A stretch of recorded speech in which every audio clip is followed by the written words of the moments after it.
Lina, how did you see the time? Who is keeping the time for us? Okay.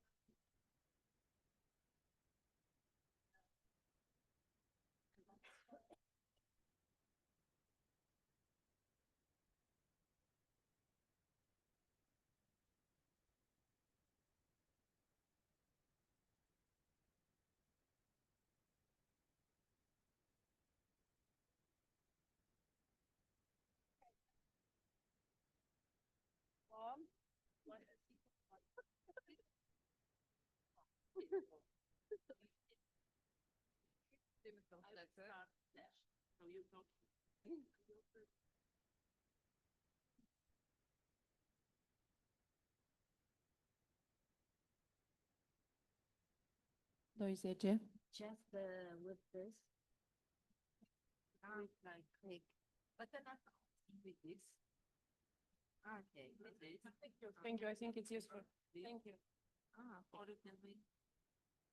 Flash भी है इधर Flash भी.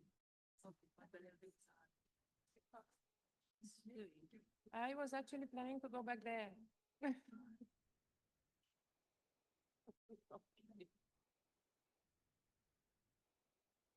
You will move. Okay. Good morning, everyone. Nice to meet you here in a beautiful place and in Arsenale. We are a group of enthusiastic architects who are working with kids, with young people, and we are trying to make architecture more accessible. Well, I want it to be digestible for a younger audience. We came from all over the world. So we are here from Tunisia, Hungary, Romania, Australia, Germany, France, Bulgaria, and Spain. So we are pretty much a global gathering. We belong to a global network called the UIA Architecture and Children Work Program. And today we would like to share our experiences about built environment education. And our session will last 3 hours. I don't know if you are patient to watch it for 3 hours, but first session, it's about the school environment. The second session, it's about the built environment projects. And the third session is about training architects into built environment education and also training teachers. And we will start this first session with the school environment and how we work with kids, with students and with teenagers to make a better environment in their own schools. And we will start with a fantastic team from Tunisia, Imen Landoulsi and Samia Gallouzi, our work program members from Tunisia. And they are more fluent in French, but they will try to speak in English. So push the button. First introduction, they are both architects and they work in the University of Cartagena. Yes. Yes, okay. It's a, Let's see what you have done. what you have done. Did you stop it? Yes, don't, here, the There's the computer button. has a button. Yes. Technical problem, 1 minute.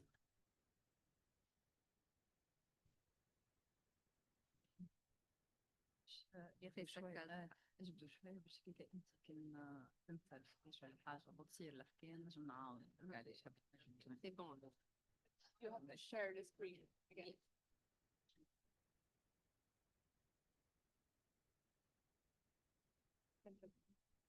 I feel a problem. Yeah. You have to join again. Here.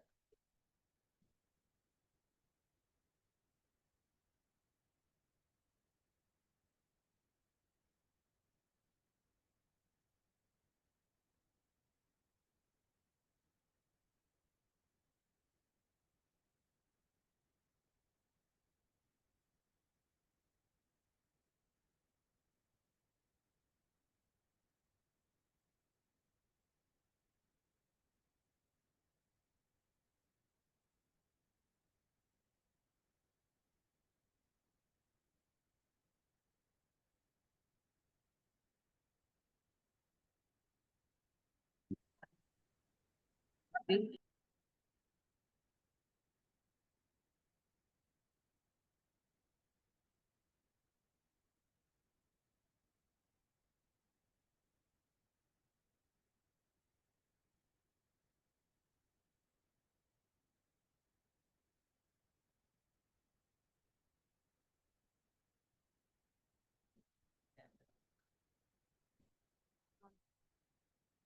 you don't see. You don't Okay. see over there. Ok, ok. Ça va, le mouse? La première, voilà, elle. So let's get started. Yeah. So really, we are delighted to be here with you today. We thank Mina for inviting us.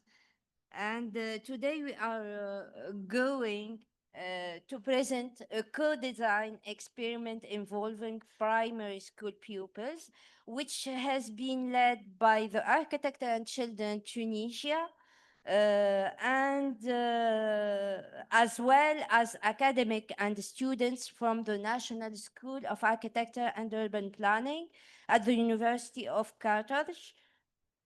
Today's story takes place in the context of an educational challenge organized by our architecture school and an association which called the Walla Weekend, which aimed to reimagine the primary school in Tamara, which is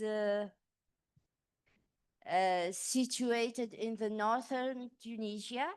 It's a small village, and as a green school. That's the target of the challenge, led with National School of Architecture and Urban Planning School students.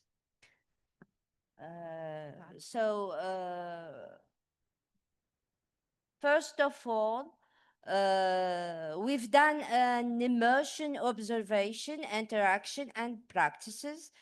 And our methodology consisted in inviting children speak and to brainstorm together about their vision of the green school they want. The words have reflected their desire for more greeny, better lit, and better designed and equipped spaces, places that feel alive and welcoming. But imagine a quiet boy called Yusuf. If you ask him how he wants his school to be, he might shrug his shoulders. Words can be intimidating. But if you give him magazines, fabric, string, and pens, his expressions change. His hands move with determination as he cuts out the image of a giant tree and sticks it in the center. He finds a picture of a bright yellow slide and sticks it onto the branches. It's a proposal. He says, "My school should have a tree that you can slide down." Next to him, a girl named Lina creates a collage of textures. She sticks a piece of soft faux fur. She's not just decorating, she's building a sensory map. She says, "I want to feel my environment, not just see it. I want it to be surprising." That's the magic of the vision board. It bypasses the "I don't know how to say it" and goes straight to "I know how I feel." It's a co-design tool that treats a child's intuition as the most valuable architectural project. In our workshop, we translated silent and powerful ideas into language of images and metaphor, recognizing the unique perspective of children. We saw a model take shape from a collective dream, not a top-down design. This included a hidden reading corner, a tactile wall, and a slide from tree. Children showed that harmony lies not in straight lines and perfect facades, but in harmony between play and learning, ecology and imagination, and the built world and the child who runs their hand over it. Once back university, the students, still infused with the energy of their interactions with children and inspired by their vision boards, worked in groups of a shared proposal, a child's dream brought to life through an architect's drawing. Their drawing carried with them the echoes of the children's voices and the colors of their vision boards. The child's imaginary world took shape on paper. The resulting projects imagined sensory and recreational gardens, shaded areas, and carefully designed play spaces. The moral of the story: experts shouldn't dictate the future of design. It should be co-written, and the vision board can help. It recognizes that the smallest users have the greatest stake in the future. They are the true experts in the field of wonder. We shouldn't offer them a perfect finished world, but give them the tools to build it with us. Thank you.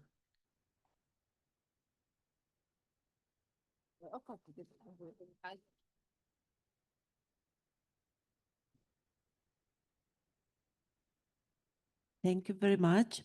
Before going to the second, I want just to tell you that after the four presentations, there will be a round of questions and discussions. So if you have things to ask our team later, after the next two presentations. Now I introduce my colleague from Bucharest, Vera Marin from Romania. She will present a project of our team from the Architectura. Present yourself. Thank you. So she's the president of the Architectura, I'm the vice president. That happened 2011, 2012. We had our first project. But now I will talk to you about My School Can Be Cool, which is not for primary school, but for secondary and even high schools. And the title might sound a bit complicated with this participatory diagnosis and participatory design.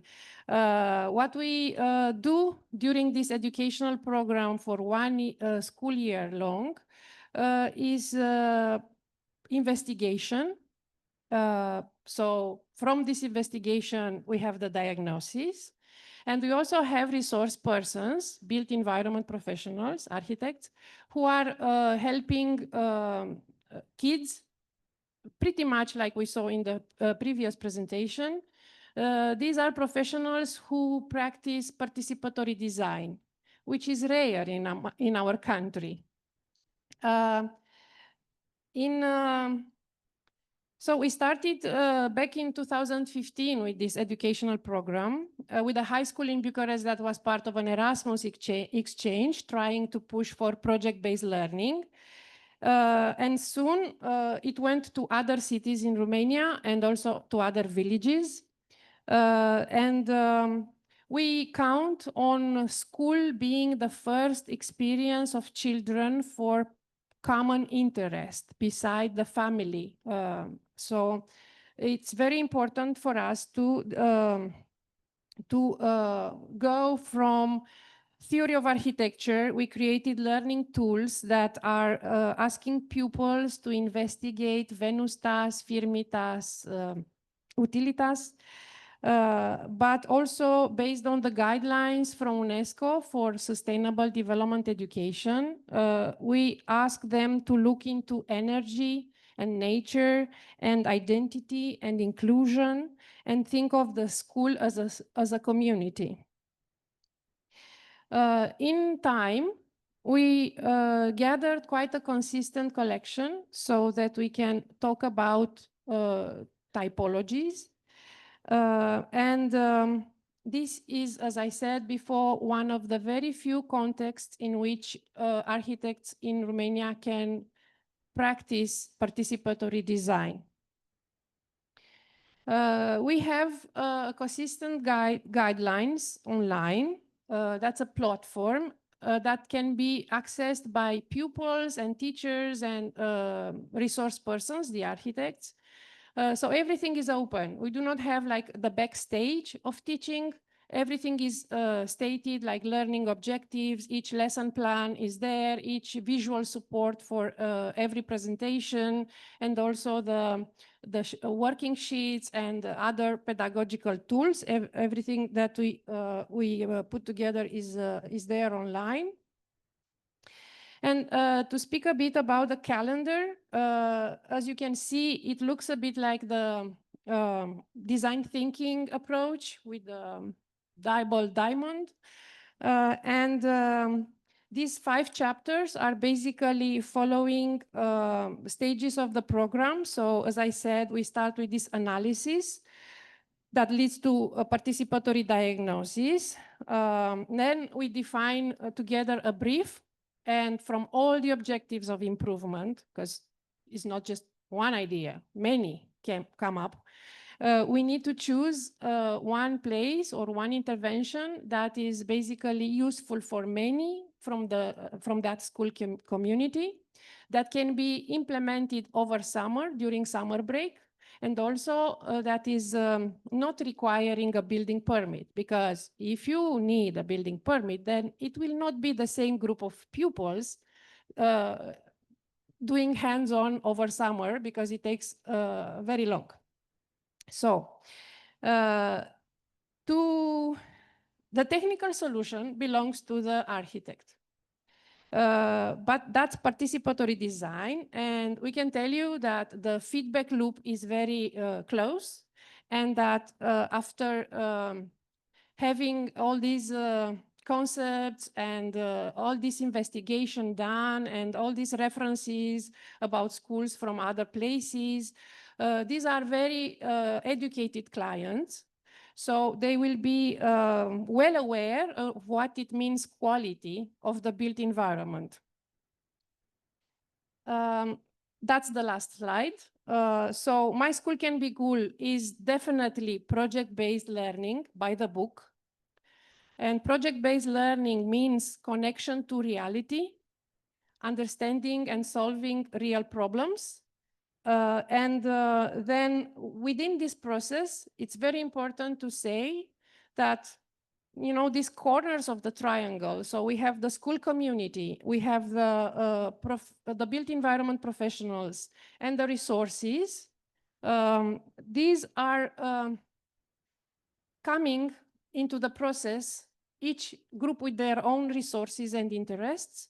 And during this process of a 1 school year program, many good things happen in terms of collaboration and agency and critical thinking and all the beautiful things that we want education to bring to our children. Thank you.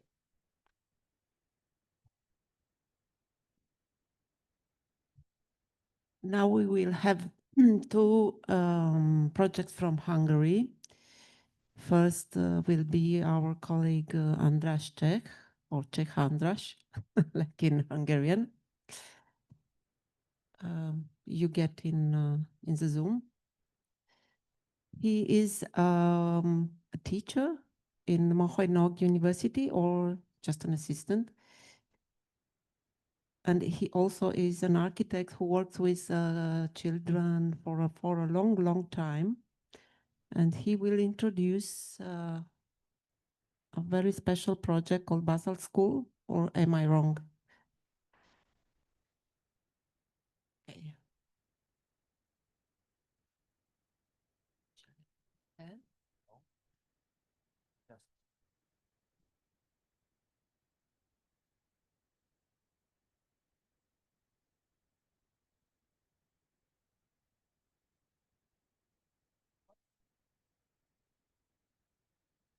Thank you. I have been learning all my life, and I've learned many things that I can't do. As architects, we have learned many things that we can't do. But today I want to speak about school architecture that empowers teachers and empowers children so that they can use their learning spaces. We are not calling them classrooms or cells in a worse meaning, but learning landscapes, landscapes that are defined by the way the new pedagogy of the 21st century infuses informal and formal situations and creates different learning typologies. And we need spaces to help with those typologies. So instead of 3 classrooms, to have very definite individual small-scale spaces for teachers who are, of course, still using frontal education. We're also sitting in a frontal situation. So we have aimed to get rid of frontal, but it's still the best tool to achieve many in cases like this. But with these frontal situations, there can be complemented with learning circles, with more democratic ways of learning, because that's what we have seen in the past decades, that learning, even with very small children, became much more democratic as it used to be.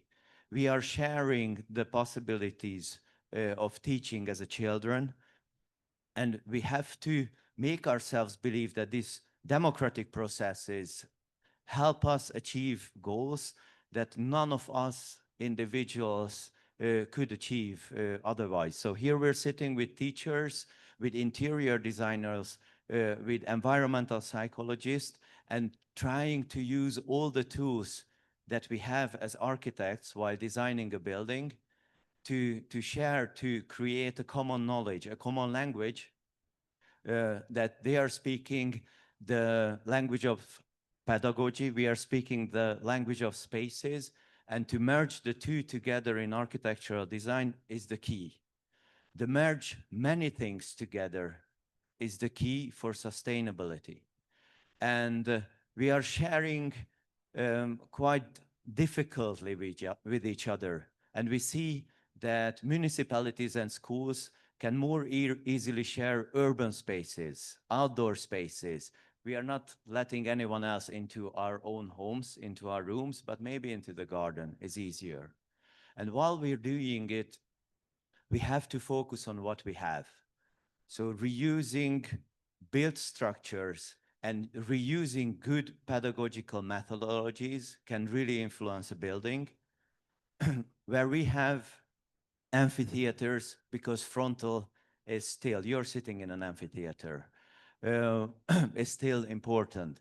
We have fireplaces that are smaller scale and more democratic situations. And in every school, we should be able to complement the frontal classrooms with these additions. We have caves that protect us more, where we feel more protected for individual learning, for small-scale group studies, and watering holes that offer varies of different situations. So every student can pick, okay, I make a cup of tea and let's discuss it over a tea. I stand outside the terrace and we do that. And participation, everyone is talking about it, which is great. And I can't wait for other layers of participation. But I believe that the act of building is very important in built environment education. Maybe it's the most important thing to understand how architects are thinking in spaces, how we are influencing spaces with our bodies. And if we collect this knowledge of architects and pedagogues together, we're gonna be able to define and design well-tailored schools as suits for various age groups, different classrooms. For smaller ones, the alcoved, where children can still lay, maybe even sleep after kindergarten, just a few months therein, or the turning classroom that has different neurological inputs. So when we are using the classroom in different ways, then it helps pedagogy. And I believe that everything is a spatial learning opportunity. The very first turning classrooms were marked on the field by the students themselves, who then followed the whole construction process. And we got as a gift a notebook of all their notes, what happened today, and how this school in rural Hungary, with hardly any money from the government, and after 30 years of fighting, can become reality and can really integrate 21st century learning methods into the Hungarian system. Of course, we offer spaces, we should offer readable spaces that is approachable for both children and for teachers. They know that, okay, I have a wall where I can paint, I have to paint. Or I have classrooms that really help my needs. I can play there in the alcove, or rearrange this kind of weird-shaped classroom, the turning one, with visual connections to other places. Because as we grow, we can accept more and more visual stimuli. Come on, we're sitting in an environment. We are in an exhibition, and so much is happening. You could hardly arrive here, and still you are able to focus and listen. And of course, for sustainability, to introduce outdoor learning or reintroduce outdoor learning is a key. So in all our school designs, we are trying to integrate all this into one big pedagogic, environmental, psychological, and architectural solution. Thank you.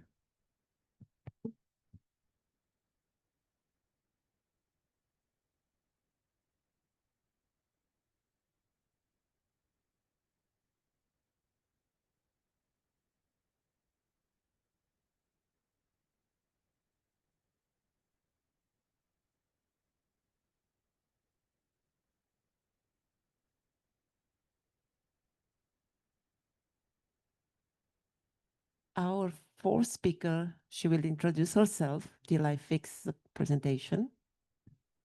Hello, everyone. I'm also from Hungary, Budapest. My name is Krisztina Somogyi.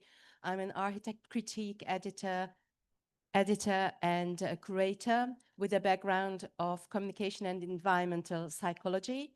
So I'm a member of the UIA work program. So as a final speaker, okay, I would like to sum up a little bit what happened with one research that I had in one of the classrooms. Okay, and this is not the first slide.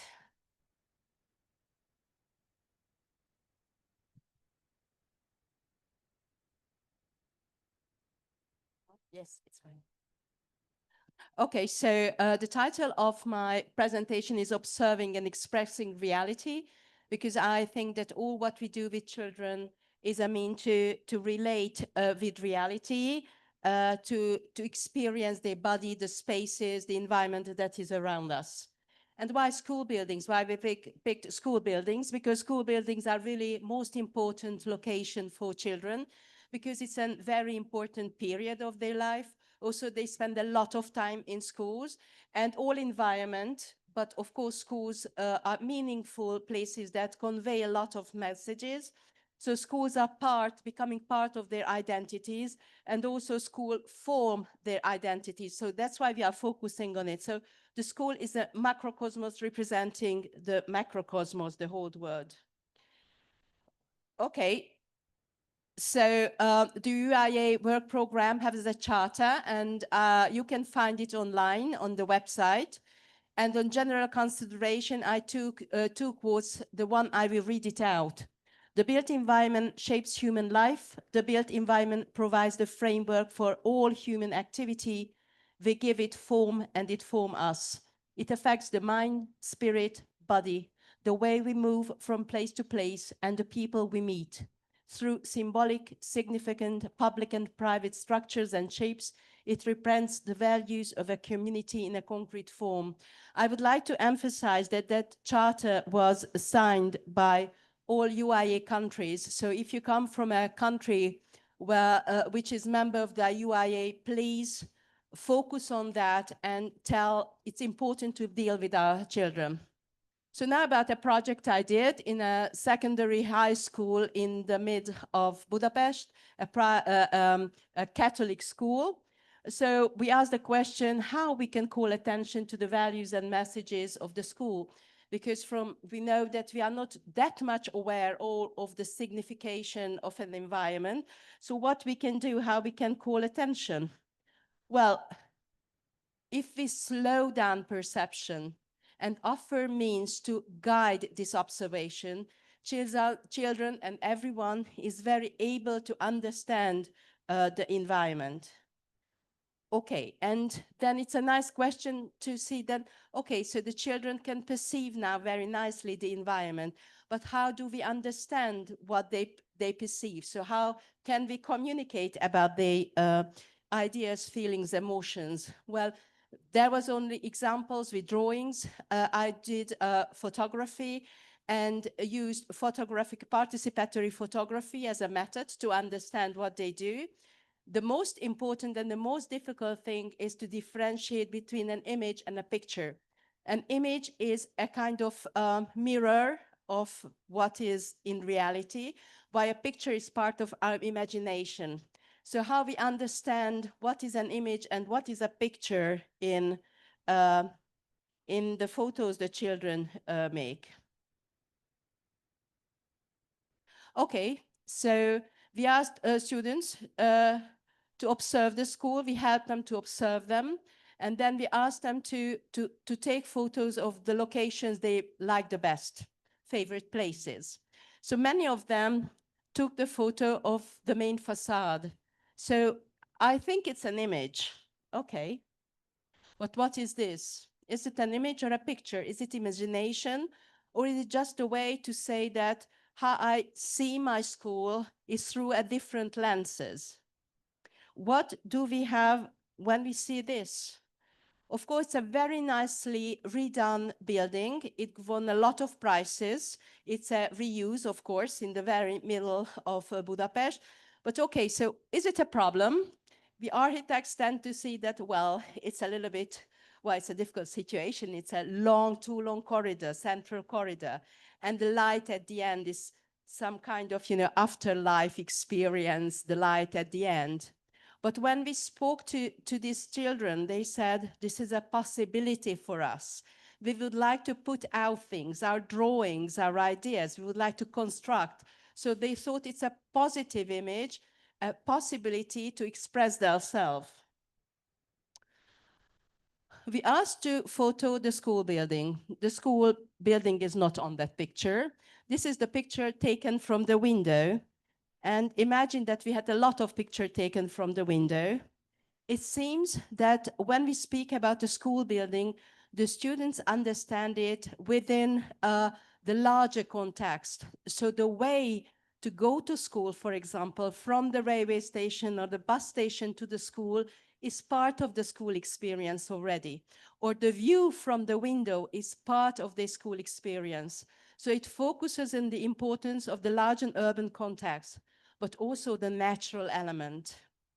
In the discussion, they were speaking a lot about the Danube in different periods. You see the foggy Danube was a favorite topic, or the icy, snow-covered Budapest was an important experience, and they love to speak about the natural.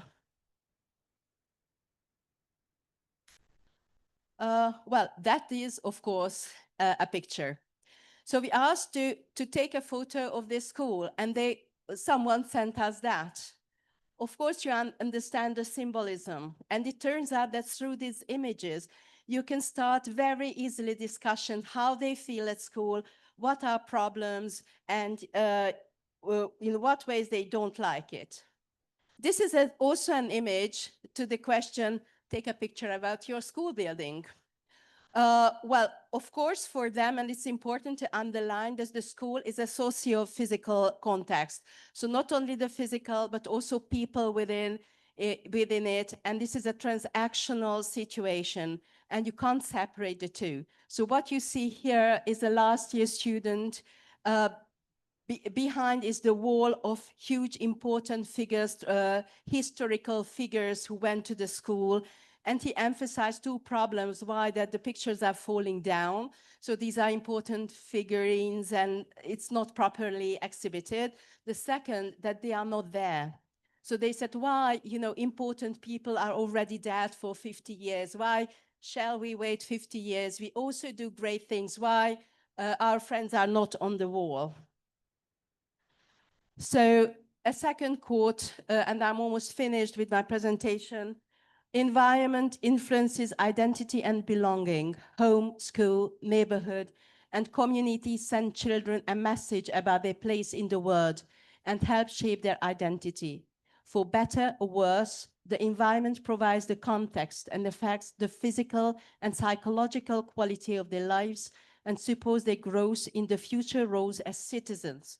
So in our group, we would like always to emphasize the importance that the young people are the next generation. So we need to communicate with them now. So what can architects do? You see these larger corridors, empty corridors. So with a group of architecture students, we started working on the corridor and also on the garden, which is an elevated garden in the frame of the building on the fourth floor, with the chief architect on the middle, János Golda, who is chief architect of the order, to discuss what they would like to do on this garden and how they would use the corridors. They wanted colors, they wanted textile. They said that it's a little bit a hard environment. They want to have soft things in it. And with this soft idea, we realized that the spaces are too much separated. So a kind of interwoven structure was initiated when people can have all kinds of activities around outdoor and indoor spaces on the middle of Budapest, on the fourth floor of a building. And they were so excited that they were asked and they could do whatever they want. To finish my presentation, this is also an image, a picture. Of course, it's a picture. The plane is not passing through the sky of Budapest. This is an international image. This image was recreated in several countries. So yes, we are a global culture, but also we are rooted locally. Discussion can be done locally, and dialogue through images works perfectly and nicely well with our students. We can slow down their perception, we can guide their perception, but most importantly, we have to slow down ourselves. Also, we also have to slow down our perception. Communication is not only telling, communication is also hearing and understanding. There are a lot of different realities. Students, children, young people's realities are important realities. We should pay a big attention to them. Thank you.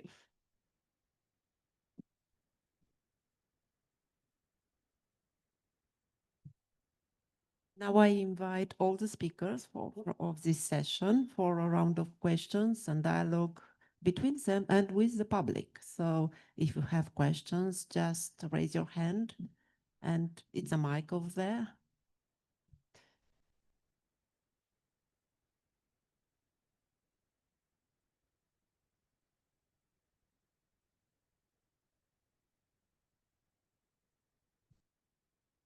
So you have seen 4 experiences, 4 approaches to how children see their school and what they can do with their school environment.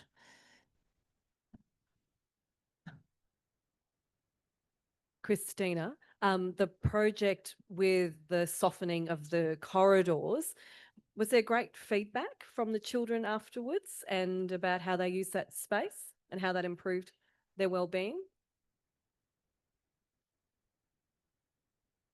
The project couldn't be finished. So those children who participated in, and we made a one-to-one model, they were very, very happy. They find their old little holes in it and ways to put in, and a small community, a small group of people started communicating around the spots we created. and there was a larger project, but then we had some financial political issues, so we couldn't finish the project, unfortunately. We are really hoping that we all have the plans and then we can do it. But also there are new children already, but new students in the school.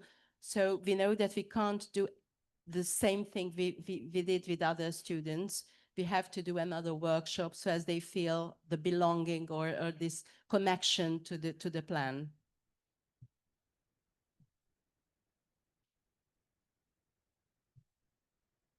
Hello, thank you for your presentation. I had a question for Hungary. When you talked about space and alcohol, did also you play with temperature? Like, did you also play with temperature? Because we saw you had alcove for sleeping, for example, and for a fireplace. Also, you mentioned it. I was wondering also if you played on temperature, if there were like heated or less heated places. We didn't play with it as a technical solution, but in the alcoves, that's why we covered not just the floor, so it's more comfortable, but the whole thing. And in every school where we introduce this, we're trying to really make it a cave-like structure, so the walls feel warm, and you can lay next to it. So it's a very different situation compared to where you're sitting at your desk and you're next to a white wall that is cold. So like directly we haven't, but we try to differentiate between a more attention-seeking white space and a more warm and cozy environment. Thanks for the question.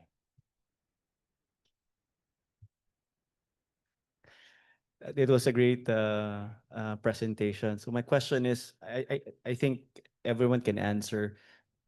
How do you situate this practice within your like your architects, academicians, and then you're also working with children? So how does it sort of position in your overall practice? Like, do you work with children together with your studio in the undergrad, or do you work with students within your professional practice?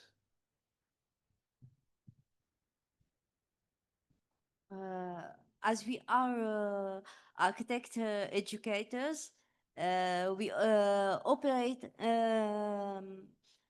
in the school frame, our architecture school frame. So the challenge was organized our school with an association that has led the project itself of the Green School, and the collaboration between the National School Architecture and Children Tunisia program and the association made this possible.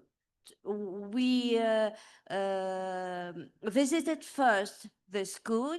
We had contact with the children, pupils, and their director, the school director, the parents also. We had workshops with them, and it made that all this collaboration made this possible.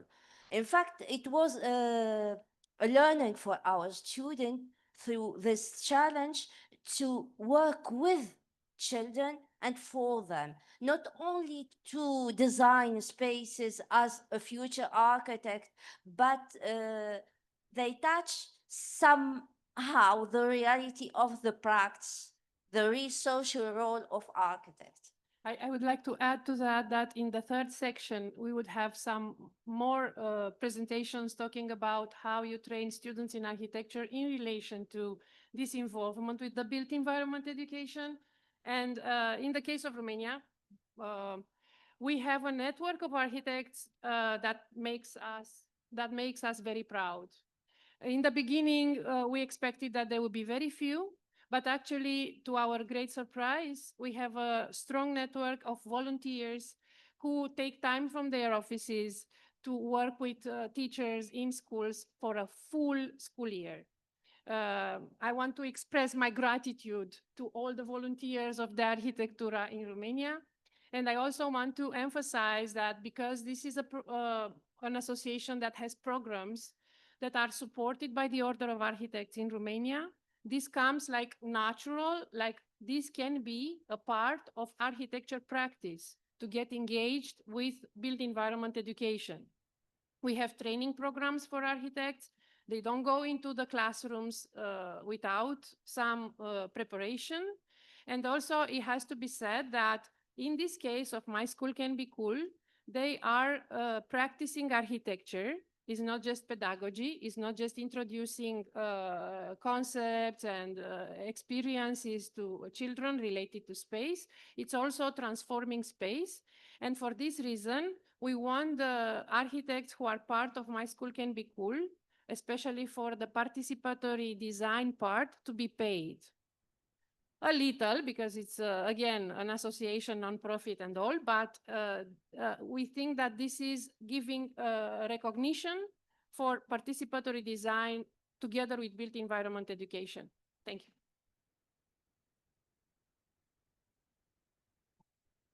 What I've presented is like we're an architect office and we're designing everything, but we love to design learning spaces.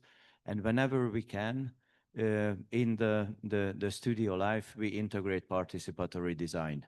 So it's integrated into the architectural studio. We are getting close to 100 participatory processes in the past 8 years. So it's been a lot. And in the beginning, it was just out of love, because that's usually the question, and it slowly developed with some fundings, and that now it's becoming more and more an accepted tool as an architect to go into an extra mile and add this layer. Whenever we can, we do it together with children and teachers. In some cases, because the client wanted something so quickly and so fast, it was mostly the integration of pedagogues into the program. I teach at the Technical University of Budapest, doctoral students. So they are practicing architects with aiming at practice-based doctoral thesis at the end of the 4th year. And I teach them communication, architecture and communication. And at the very beginning, they are very sure of themselves. They would like to control the process, all processes. And that's why we often go to school together to make that bridge between secondary school, high school, and university students, and to understand that this is not only for a practicing architect to know everything, but it's better to enter into a dialogue with the client, whether it's a child or whether it's an adult person, and to teach them how to interact, how to make participatory project. And what we see that one class, it's a semester. After one class, they change attitudes. And when they become architects, well, in their practices, they do pay attention to the partnerships and to listen to the other people. So in a way, it has a broader a connection or a broader effect. I want just to add one thing, my personal experience, because I'm a practical architect and researcher on the field of atmospheres. And each process, participatory process with children, is a lesson for me. And I think it's a lesson for each architect now, because these children have this way to live the space and to appropriate the space that maybe sometimes architects forgot the child in us. And it's a lesson to can design urban spaces and architectural spaces for children. And I love this word, slow down the perception, no? Because we can see the world with the eyes of children. Thank you.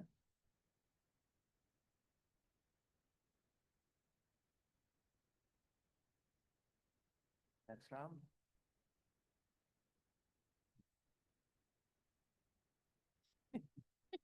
Any more questions from the audience? because I have a question for them anyway. My question is, what did you learn from the participatory process? What was the main thing that makes a click in your mind that you should go on doing this, or you should teach other people to do this?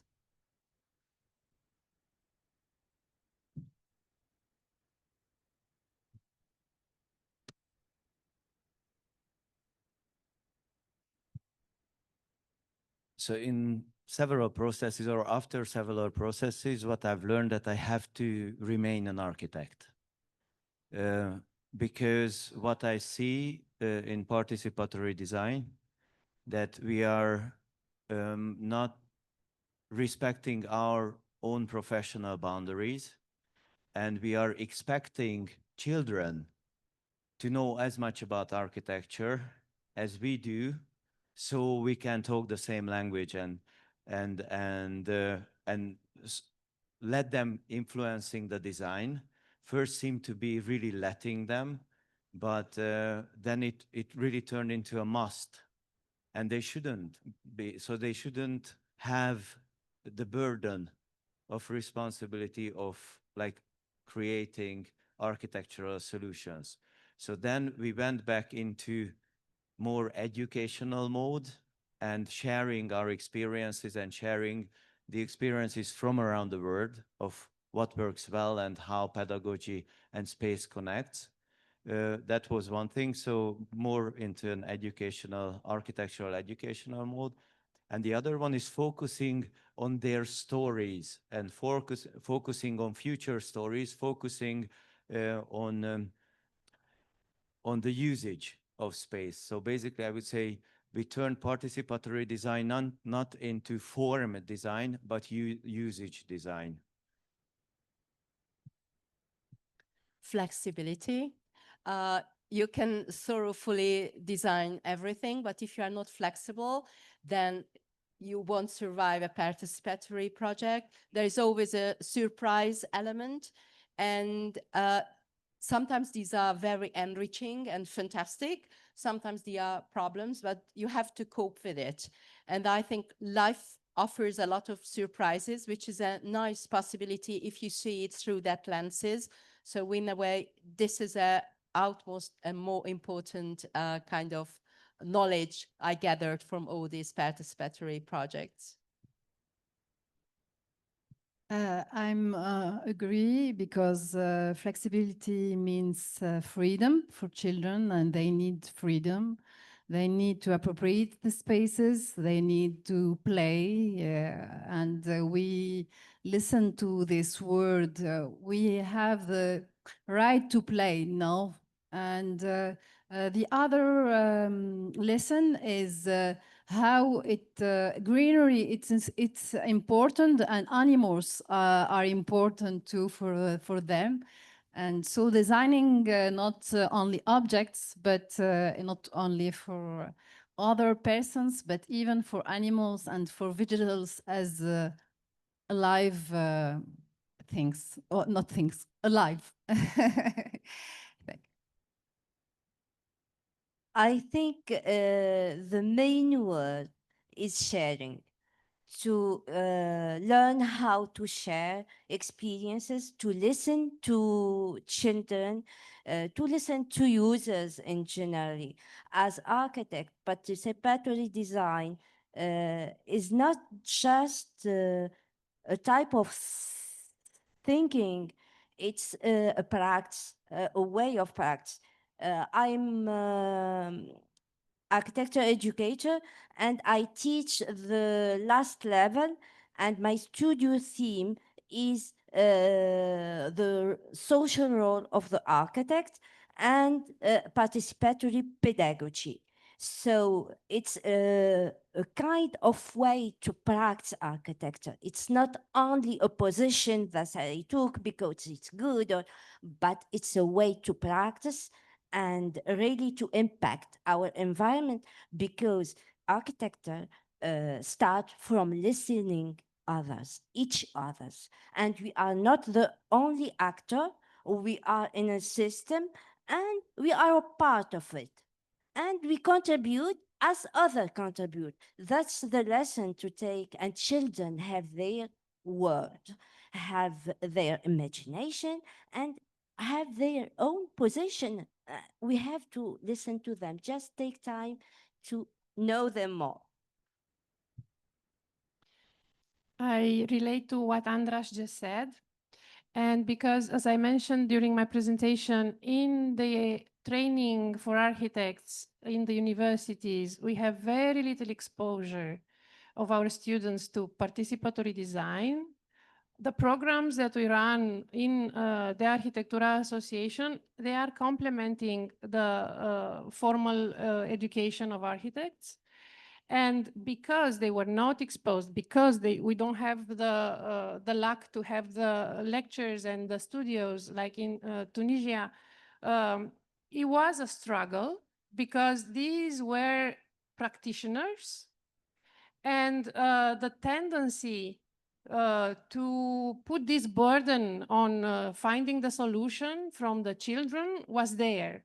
So for years, we had to, explain and explain, and participatory design is not taking the mouse out of your hand. You remain the architect, you are the designer, but just listen and listen and listen and have this practice of listening. And that's what I can bring to the table in terms of what participation brought to our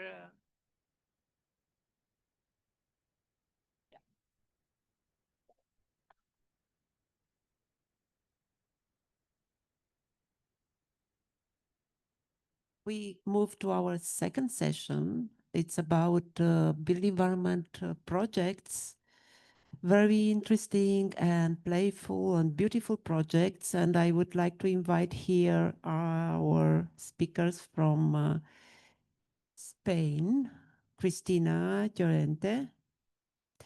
But before I give the floor to Krisztina and to Magdalina and to Suzanne and to Luise, please come over a little bit just to make a picture and fix this.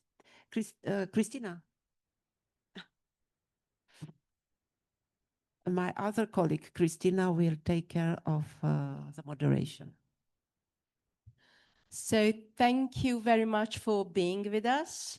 As Mina introduced that, we are UIA Architecture and Children Work Program. We are an international body focusing on built environment education, which is BEE as an abbreviation. We do a lot of things. I quoted the charter, which is a legal document telling why it's important, how we work. But we also have another fantastic thing, which is an award, Golden Cubes Awards, where we are selecting internationally best practices in built environment education. This Golden Cubes Awards is open now, as the UIA will have its assembly in summer in Barcelona. So if you are coming from a country where built environment education exists, please call your attention and find a possibility to contact us and send us best practices.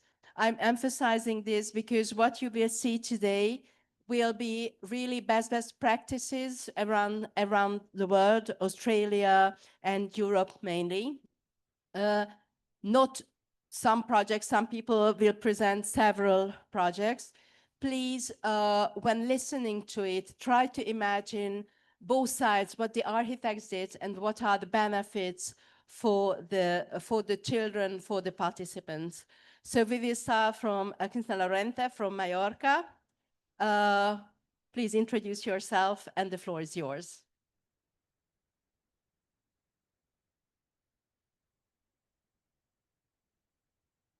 So good morning. First of all, thank you very much for inviting me to share this project with you.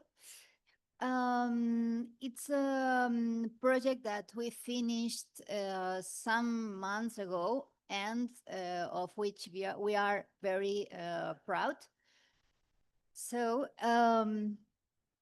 Sóller is a small village in the mountains of Mallorca, where I live. In the town center is Ses Marjades School, located in a listed building dated from the early 20th century. It has around 100 students aged from 5 to 12 years old. To get to Sóller from Palma, where I live, I always take the bus. Parking in Sóller, especially during the tourist season, is hell. And on the bus, I can enjoy the landscape. Well, it's about 15-minute walk from the bus stop to the school. And as soon you cross the road from the bus stop, you have to take a narrow path between stone houses, cross the railway tracks, and walk parallel to the torrent. The landscape is what you see: water, stone, vegetation, green, and in the background, the history of Sóller: factories, church bell towers, and of course the railway station. And then you arrive at the school. And this is its playground. So there's a wall between green and gray. There's an outside and an inside, and it's totally different. The educational community didn't like this contrast either, and that's why they called us. The first thing we did was ask the children how they would like their playground to be. Above all, they drew games, trees, and quiet areas. So they wanted to bring inside that green that they had in the outside. Based on their drawings and several meetings with families and teaching staff, we made them this proposal.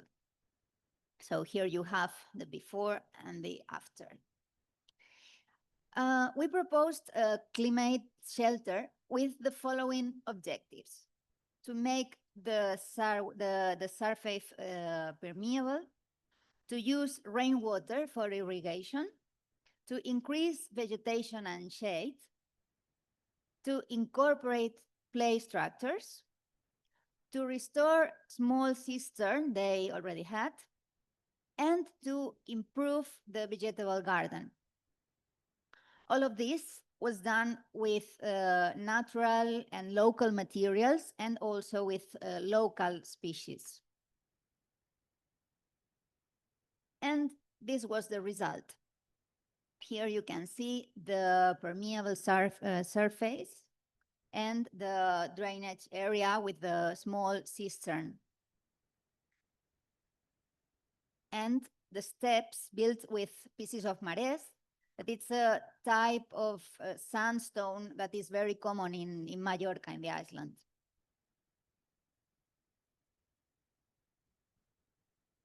And it worked. There's no need for words, I think. Here you can see children using their new playground.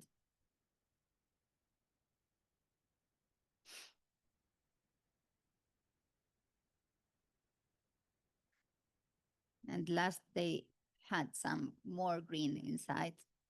So these trees have to grow, but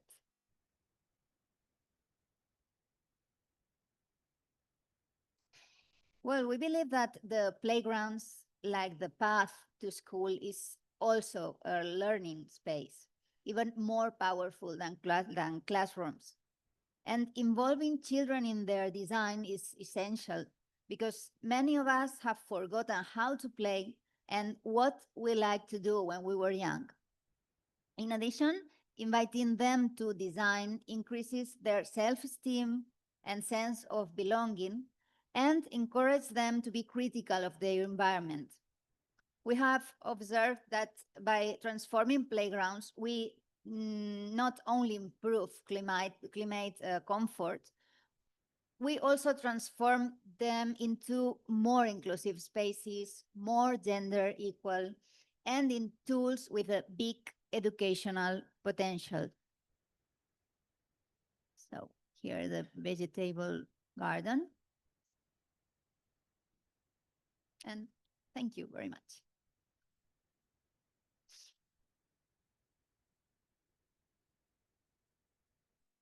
So the first presentation was a little linking element between the school thing and now the project. But of course, not all projects are school-based.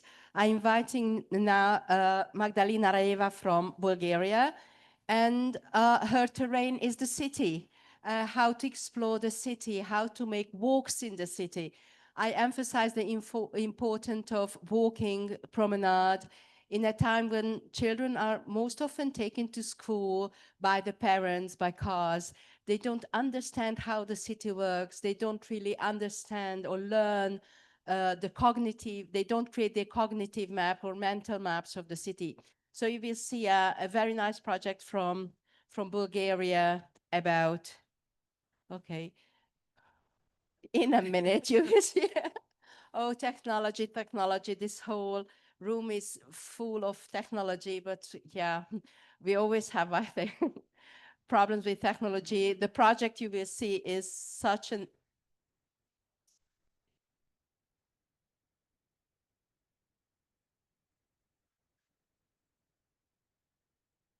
okay. Magdalina, Maggie. I can use this one.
Hello? Okay.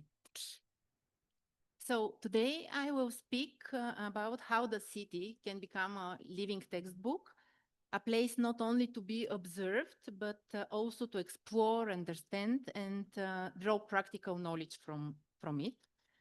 I will share our experience from our project 10 Architecture Puzzles for Kids, where architecture is used as an instrument for learning, creativity, and development of cultural literacy.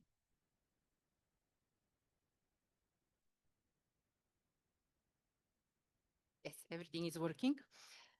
We started with architectural walks, short and accessible, routes where children could discover hidden details and learn curious stories about buildings. These first steps showed us that the city can indeed be a great learning environment. The children need a tool to continue their exploration independently. That's how the idea of for the series 10 Architecture Puzzles was born. Books with maps, tasks, and illustrations that combine play with learning. So far, we have published 5 books.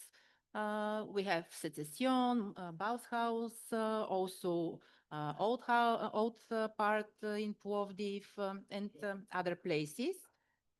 And these books, they turn these architectural walks in lasting experiences. Children not only have fun, but also deepen their knowledge by returning to the tasks at home or at school. The focus is on exploration, active exploration of the surrounding environment and building a personal connection with the city from an early age. This helps children understand how human activity shapes their surroundings, develop cultural awareness and respect for heritage, and realize that their opinion matters for the city's future. The project combines education, creativity, and play, because when we learn through experience, knowledge becomes lasting and inspiring. Work on each book goes through several stages. First, we started with selecting the location. Also, we chose iconic streets and buildings that tell the story of the city. After that, we developed the content, writing text, tasks, and fun facts adapted for children. We continue with illustration and design, creating visuals, illustrations, and maps to make the journey engaging and enjoyable. We did test walks, so children try out the tasks, give feedback, and suggested their ideas. After that, we implemented these revisions and printed the final books. At the end, we make presentations to teachers and public, so they can be used both in and outside the school.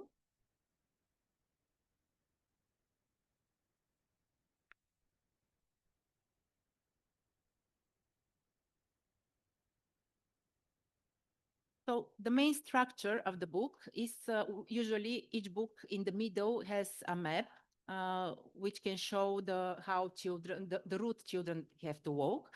We start with a short information of the topic. After that, we have these 10 tasks that they have to complete on different locations. And usually at the end, we have a time schedule, we have a timeline. So this shows how architecture in this area has evolved. In this way, children gain a full perspective, past, present, and their own lived experience.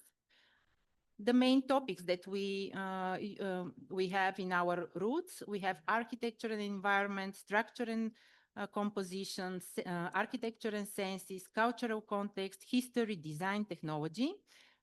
These themes give different lenses through which the children can observe and analyze the buildings and spaces around them.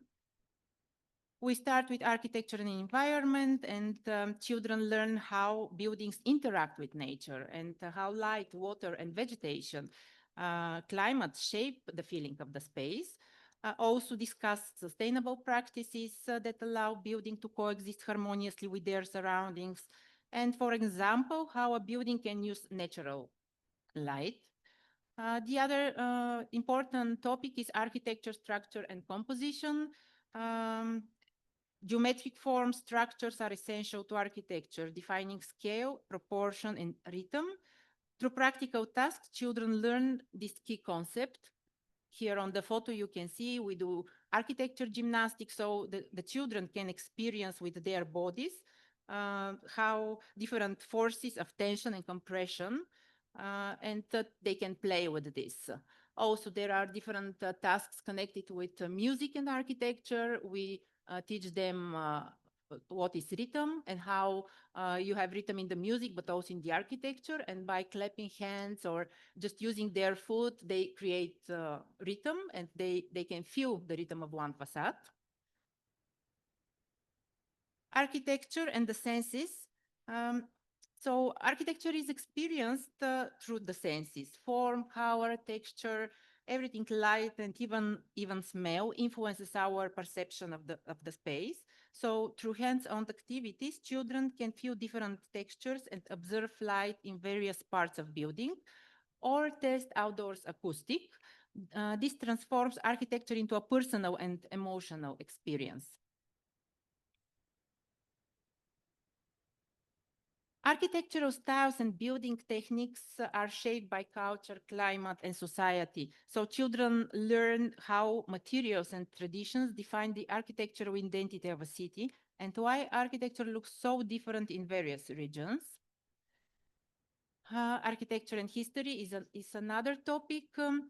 The city is a living book, and it's really easy to teach history through architecture. So they can see the layers of the buildings, and they can see how different styles they coexist with each other through time. And also we have this kind of task to have a photo of the building when it was built, and they can compare with the building now. We make them find differences, spot the 5 or 6 differences between the houses, and after that we can discuss, do they like these differences, or they can be engaged with critical thinking to give their ideas. So for us it's important they to be involved in this process. Architecture and design begin with an idea, a concept, a plan, a model. So children learn how drawings and scale transform ideas into real buildings, understanding that architecture combines creativity and precision. At the end, they can become an architect, because there is always one task connected with to draw something, to make a facade, or just to create a detail of an element. So they can become a real architect. I believe that the real value of this project lies in the fact that it doesn't provide ready answers, but more open eyes to new questions, and children start looking at the city with curiosity and attention, and details that adults often overlook become for them a source of inspiration. 10 architecture puzzles for kids is not just a way to learn, it's a way to create personal stories connected with the city. And exactly these stories, I think that they will create lasting connections, and between child and place, between present and heritage, and between play and knowledge. Thank you.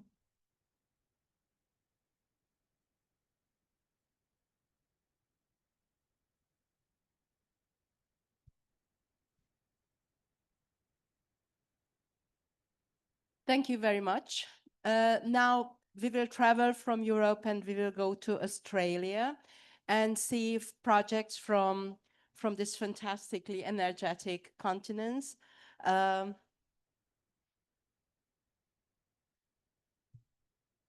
you. Hello, my name is Suzanne Bosanquet, and yes, I am from Australia. I'm a practicing architect. I have 4 growing teenage boys, I guess. So children and dealing with rambunctious boys has been part of my life for quite a while. I also sit on National Practice Accreditation Board for architecture, and very pleased to be here to represent the Asia Pacific region as well. So I'm going to present a series of projects, a lot of them ones that I've been commissioned to do, and others that have used participatory design within schools and within urban environments that have won design awards. So we talk about the UIA Charter for Built Environment Education, which is very important. It gives agency for active citizenship, and children's voices are important. I guess through education, we demonstrate and elevate the significant contribution that architecture makes. And it is so important for the critical executive brain function for children to participate in art and creativity, because within here, the collective amplifies and we transmit our intelligence as we move forward with an AI, and we need to learn how to actually critically question it and how to input it. And we are the children are our future, and entrepreneurialism comes from that. So in Australia, there is an amazing woman called Dr. Barbara Priscilli, AM. She's been collecting children's voices through art for over 45 years, I think it is, and from the Asia Pacific region. It has, through UNESCO, has recognised that children's voices are important. And I guess this is a really great foundation for us as we are looking for UNESCO endorsement for our UIA built charter education and the importance for what it does. So this basically also has done a collection of drawings of how children felt, what their environment was during COVID, and that is what prompted this to be taken in by UNESCO. This project for me, which I delivered, was one that grew out of momentum. I was commissioned to do this. It actually generated a humongous amount of funding as well from the Australian government and from local funders. It was a collective community art project, and it started with a single commission, which was only a small poppies. And what I love about the history about poppies, that they were originally done by French orphaned children through war to collect money to rebuild and house them. And that is the story of the poppy and how it has come today. This project started in Brisbane, Australia for Anzac Day, which is a memory for the dead and for the centenary of the wars. It then went to Pozières, the opening of the first international war memorial for animals, and where the purple poppy came in. It was done so children were engaged to talk about a story. It was through education of heritage and passing on a legacy. So each child got sat with a flat poppy. They had to make it, and then they actually put it on that, and then it was hung on a building. It travelled to France. We worked with French children there. It stayed there. And then it came back to Australia, got more funding, and we had over 500 children who ended up doing a huge community art, which was 40 metres long by 20 metres of poppies that hung off a cliff. And in doing that was quite incredible because it was the first time ever that children's voices through an art project made national and international news on one day.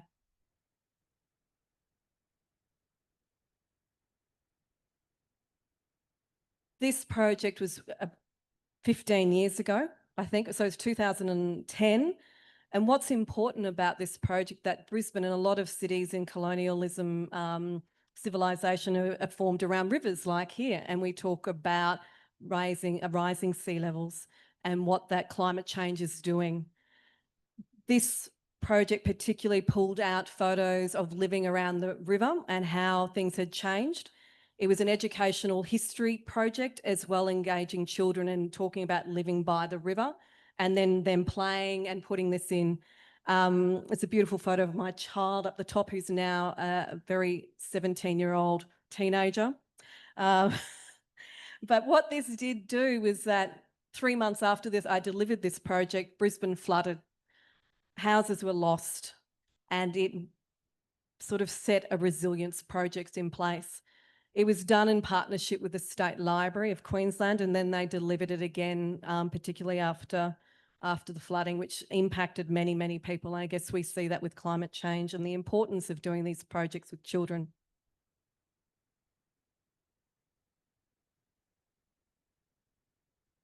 This project is another one that I was commissioned to work with the State Library.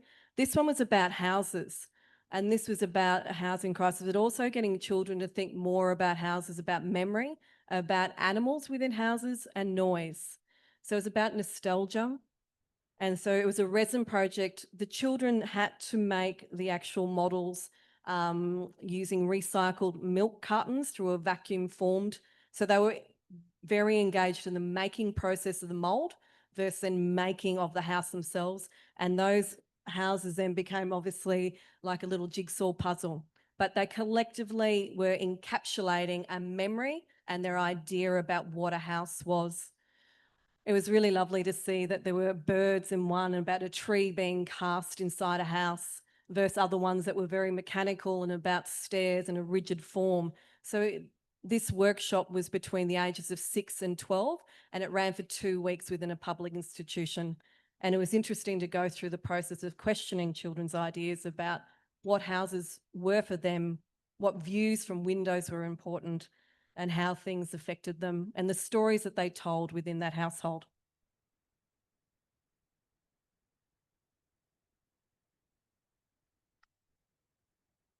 It's very slow on its trigger.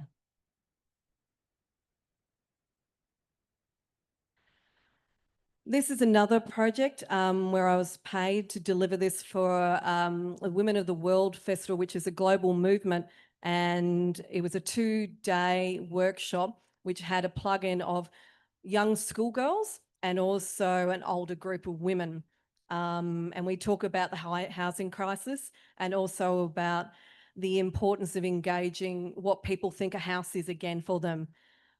Here they actually were making houses, and they were asked here to talk about what they wanted in housing.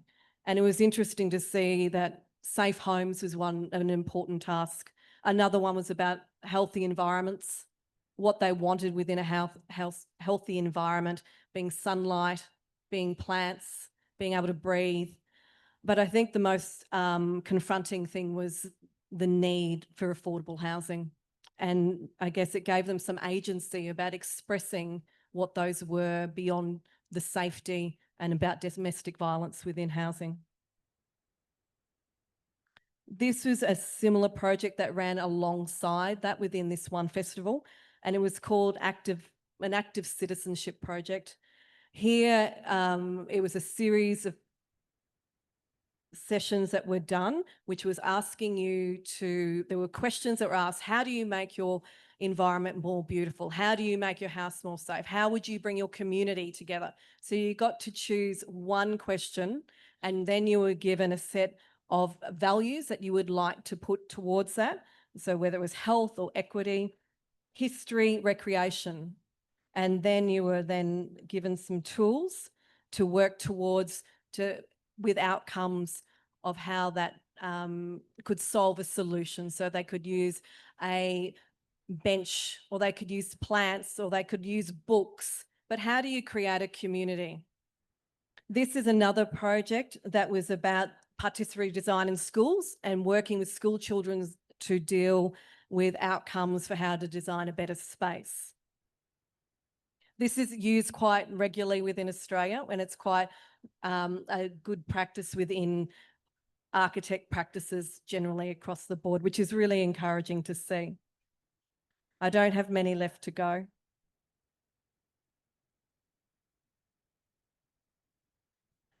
This is another participatory design, which was about using children's voices to work through and how to improve a public space using water and play. And it captured their stories within that about being by the water, splashing in the water, how it cooled that space. I won't go in much more about that. I'll keep moving because I'm on a time. This is also another child youth engaged project for placemaking. This one's really particularly interesting because it is engaging an Indigenous community, which we in Australia are really starting to recognise and bringing about land law and about respect for country. So this was really quite important, and it won the award last year for the Australian Planning Institute in inclusion and community. It used a section, and in this space there's mining, so about resources and working towards how they could engage and get those children to have a space of gathering and having placemaking and artwork within the pedestrian walkways.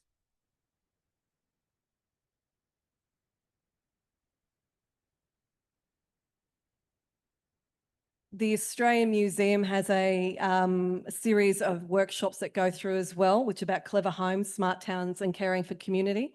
So this is what they have done there, and it travels around the country. This is also another project that basically works with governments and about architects within states and about how you can use children work programs to actually talk about environmentally sustainable climate change housing.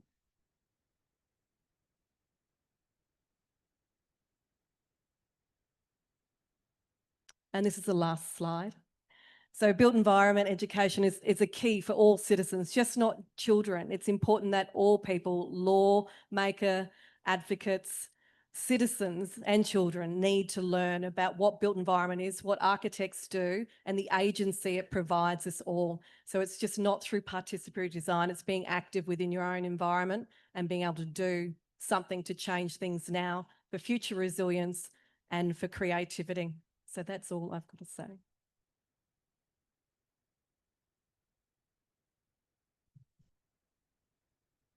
I call our last speaker, Luise Nerlich from Germany. We said that it's about built environment education, but we will a little bit enlarge this built environment education towards nature, because of course, when we are speaking about environment, it's such a complex sphere. Luise, as I said, is from Germany, and her presentation is very much linked to the German pavilion in Giardini, around the theme of urban locations and how summer heat problems are in focus of environmental thinking. And she will present the group of work she did and also her project. Very happy to be with you. So thank you, Krisztina, for this introduction. I would like to present a project from this summer, and I would like to explain the work of our work program, Architecture and Children, too, in this way. So we have in cooperation or a network of a lot of guys working around the world. You can see 32 countries here, which are colored red. These are all members of our and correspondents of our work group, Architecture and Children, in the UIA work group. So you can say we are from Mexico, Costa Rica, Ecuador or Brazil, a lot of countries of Europe you can see, but also of Africa. So we have members of Egypt, of Tunisia, as you know, Nigeria, and also Benin. We've got correspondents and members of Australia, China, South Korea, and Hong Kong. So we are a very interesting team, I think, and I'm very glad to be there, a part of it, and speak for Germany in this context. I show you these guys because we're working together, not always in person, as we can do it today here. Often we meet by Zoom, and we know us from these little pictures. This was last week. Our boss was in Lima, Mina. I don't see you at the moment. In the middle. She was in Lima, Peru, on the other side of the world. And we are looking very curious on these screens. And we were very happy to see us here together in Venice today. This is a bit of problem to be only online. That's why I asked them to do something real.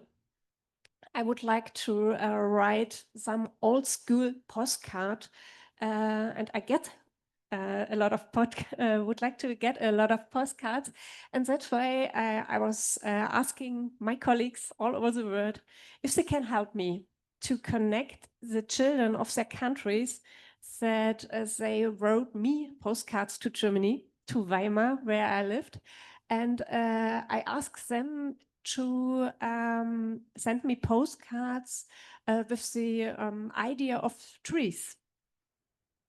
Because this is a very important theme, as you know, the climate change, and it's very hot in the cities. And I think every child is able to learn about what a tree can do for a kid. And in Germany, we have Bundesstiftung Baukultur. It's like, yeah, this is a very important team which made a book for schools called Schulbuch. You can buy it or you can use it as a teacher in school. And there are a topic in it about climate in your town. And there's one example from my hometown. I'm very happy about it. This is Weimar. This is our greenest house. It's a house of students, and everybody knows it in Weimar. And I'm very happy that it in this book. That's why I thought I should look for a project which can show these green areas in cities. Another very important thing was this is the book, the inside of the book. You can work with this book if you are a teacher. And there are some methods too in this book. It's like a good school book. And you can find how to work with materials, how to work with the students or pupils in the school. And another important thing was the pattern language of Christopher Alexander. Maybe you know him. This is a book from 1977. It's a bit old, but very modern in the same time. And there's one part in it, 171. It's called about tree places and the importance of be kind to trees in the cities. This was the second impulse, and the last impulse. I have got a picture of the idea how you can build places with trees in it. It's like a design book. And the last thing was my own cherry tree in a garden where I was sitting and wrote postcards while my husband is picking the cherries in this year. And I was thinking about the stress test idea of the German pavilion at the moment. So there was another point which I would like to do in this postcard project. I asked Elisabeth Andras from the German Pavilion curator team to be a part of her de-stressed room. Maybe you've been there in the German pavilion at the Giardini. You can find a project, this project of postcards since yesterday, because we opened a small exhibition there yesterday. So I asked my colleagues from all over the world, you remember, and I wrote letters. I wrote letters in English, I wrote letters in Spanish, I wrote letters in, no, I don't wrote it by myself, I translated it in Korean. So I can reach all the children to send me these postcards, and I get answers from 12 countries. Over 500 children were a part, and you can see where they are from. They are from France, from Spain, from Germany, from Switzerland. It's not a part of our community, but they sent some letters too. From Italy, from Bulgaria, from Greece. And I've got a big pack of nearly 200 postcards from South Korea. She was a very, very nice colleague there. She translated the ideas of the kids to me. But there also were postcards from Mongolia and from Algeria, which is not a member, but I got some postcards from there. I've got some postcards here. If you would like to have a look, you can send them home, or you can visit the German pavilion. There's an exhibition of these postcards too. Here we have a girl from Egypt. She was a member of the group. And here I got also emails, maybe from grandparents or parents, which are showing how was the way of the postcards to me. And at home I have a lot of postcards in the summer. And these are the cards, for example, from South Korea. As you can see in the front, there's a picture, but on the back there was a name and also a little story. which is telling the idea of this importance of trees for the children. So we have one example of the 10 years old Jan Hubi. He tells us a story about the last 4 trees of the world and the fight who belongs to these 4 trees. But we also have the Hängemattenbaum. This is like a slackline, but you can leave it in. I don't know the English word for Hängematte.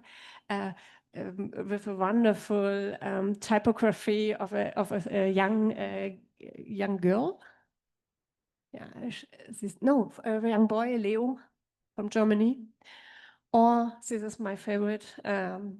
This is from John Lim, a wonderful presentation of himself and his favorite tree.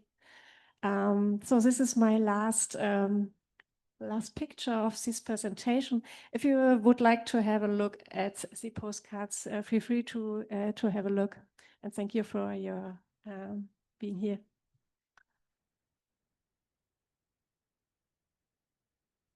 Thank you very much for your presentation. And I kindly ask the others to join us for the question series. And I ask our listeners to ask questions. It can be concrete or more abstract. Suzanne, please. Suzanne. Okay.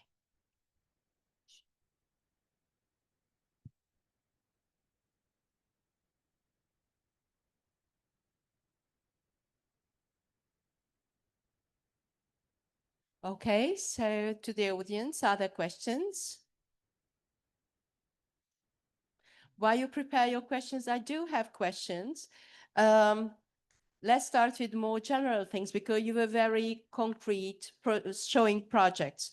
But I'm very much interested in how the project you are focusing on tackle important, more general things like ecology, history, locality, war history. So let's think more about the abstract level. And I try with you and this historic background, how you can communicate with children. Are they ready to communicate on more abstract ideas, or should it be really simplified for them to be understood?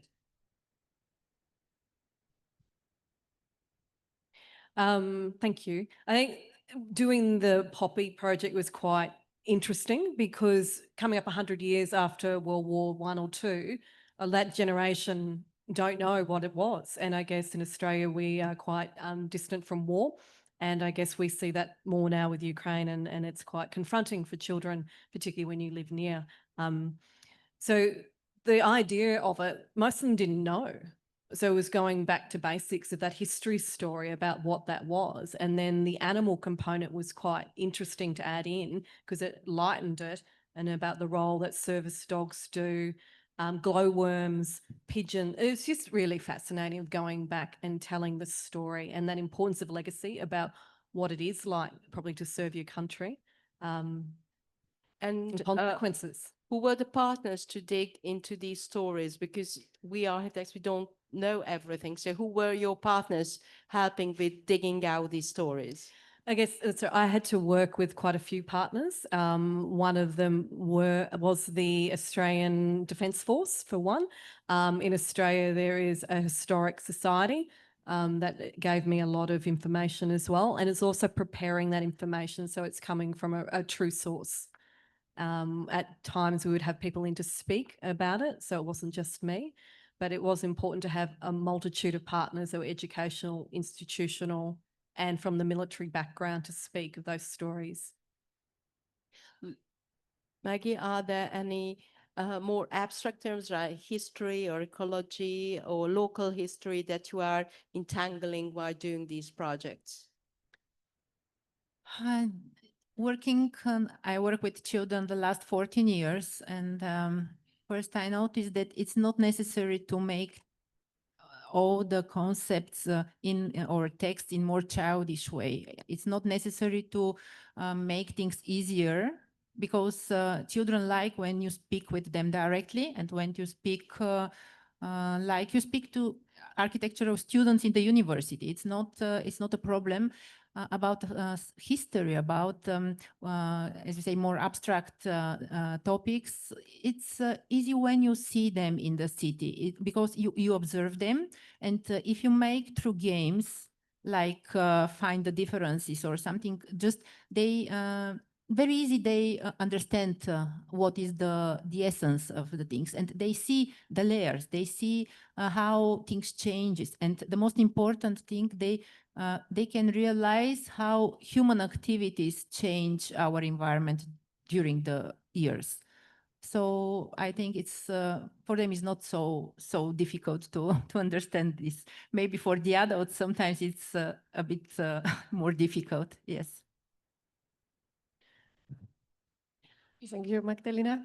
I think in my case, you can see that every child knows a tree.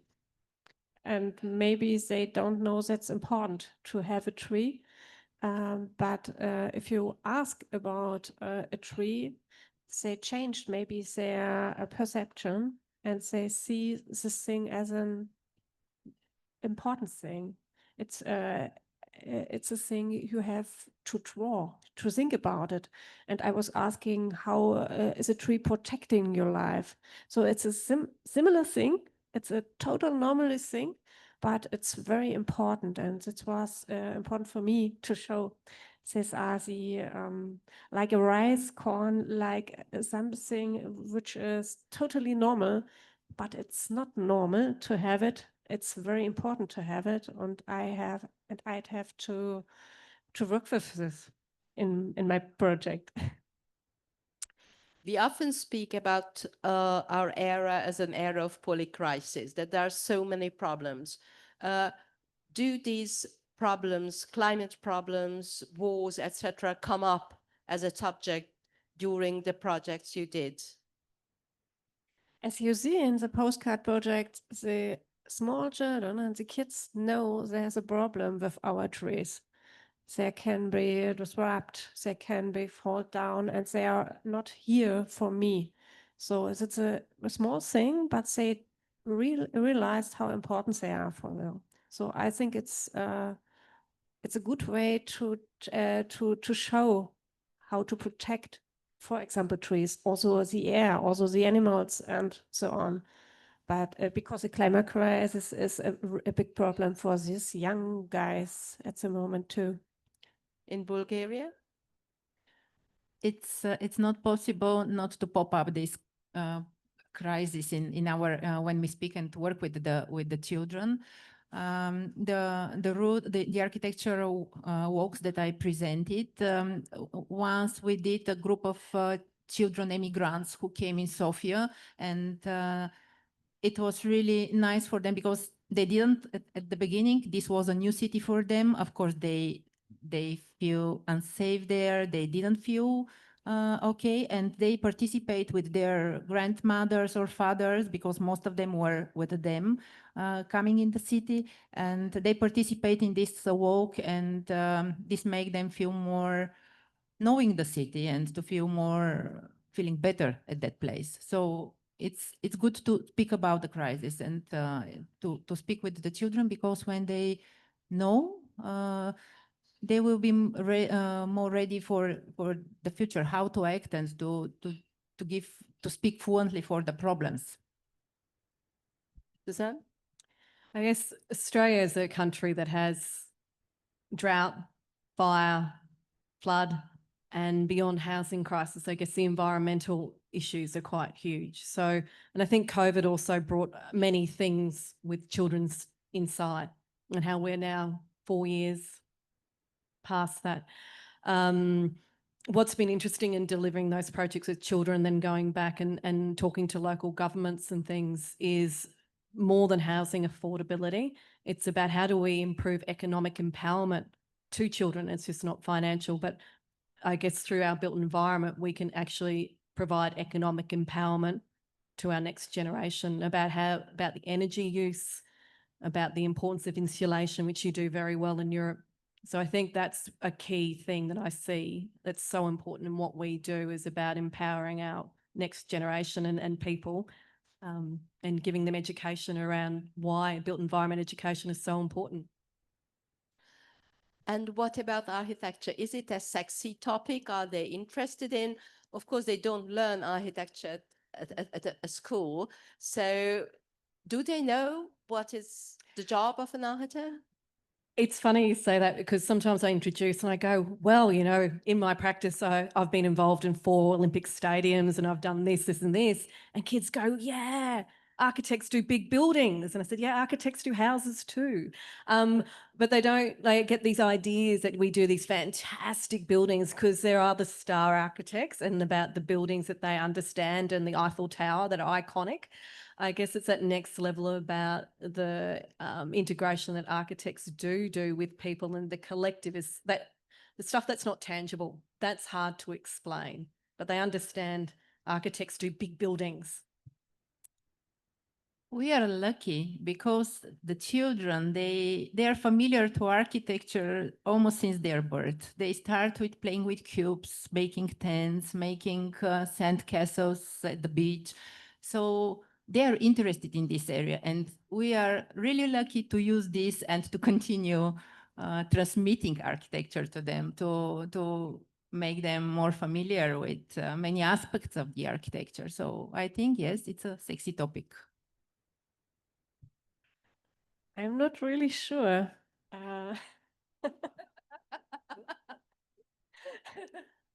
Because for me, it's important to show that we're not only building houses, big houses, but also Gemeinschaft. We are building teams. We are building societies.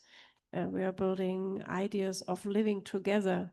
And we are building maybe ideas of being kind to another. And this is an important thing for the future, I think. We are not the star architects anymore. We are building a society. I think this is an important thing of sexiness. A collective together. Yeah, a collective thing. Yeah, thank you. You wanted to react? Oh, I guess it's like community capacity building is what we do, and the collective, and the importance of how architects heard. I guess we're shepherds. We really are shepherds, and that's in itself is sexy because we have influence. The final question of the last session was about what we learned from participatory projects. I suggest now we go back to children. So just try to imagine what you learned from a child or working with children. I think one of the projects I did was the white Lego project that Olivia Eliasson's very famous for, and delivering that with children of different age groups of 6, 4 and 8. I think what I learnt particularly is the influence and impact of traditional education has on children and their creativity. So I think that whole thing of up to the age of 6, kids build amazing thing with the Lego. They can put things together, but as soon as you got to that age of 8, they started building high rises. Yeah, and I guess that's where I think the importance of what we do into that creative space and the engagement in arts is so important, of keeping in children's minds open to think about possibilities, to solve things. And I love the Hungarian Pavilions exhibition, because it's about what people did do who'd studied architecture but didn't become architects. And one of those is about the Rubik's Cube guy. Like, that was amazing. So if you haven't been to the Hungary Pavilion, you should go there, because it really does, exemplify that doing architecture doesn't lead to you becoming an architect. You can change the world.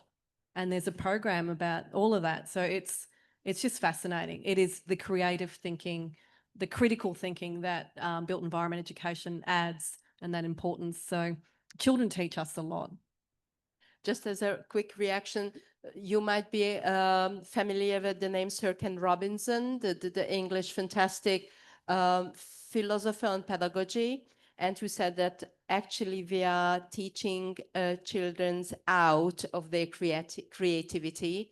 So I think we really have to focus on how we maintain the capacity that they have from their birth and somehow in school and life, in everyday life, and through media, we are, taking out this genius thing that is there when they are born. So you? I think I learned to listen carefully. This is the main thing that I learned from them because many times I'm absolutely surprised of the different perspectives that the children can give us. And this make me more creative in my own architectural work as an architect. And I think this is the most important thing, listening to them. Thank you. I totally agree with Magdalena. I really like the different point of view, the change of perspective, how they think about things I've never thought. And yes, I think this is important to be a bit curious. You have to know about these kids. Also, I would like to know everything about my students at the university. It's important to be curious and to have an idea what they think about normal things. For me, normal things, but they have another view. And so it's wonderful for me to learn about the world. Well, thank you very much. In this exhibition, we speak a lot about resources. I hope that what you have heard and seen now is a good argument that our children are good resources and children within us are good resources for ourselves. Thank you for listening to us. This was our second session, and we will have a third session about how to help with architectural education to get closer to that idea. Thank you for your attention.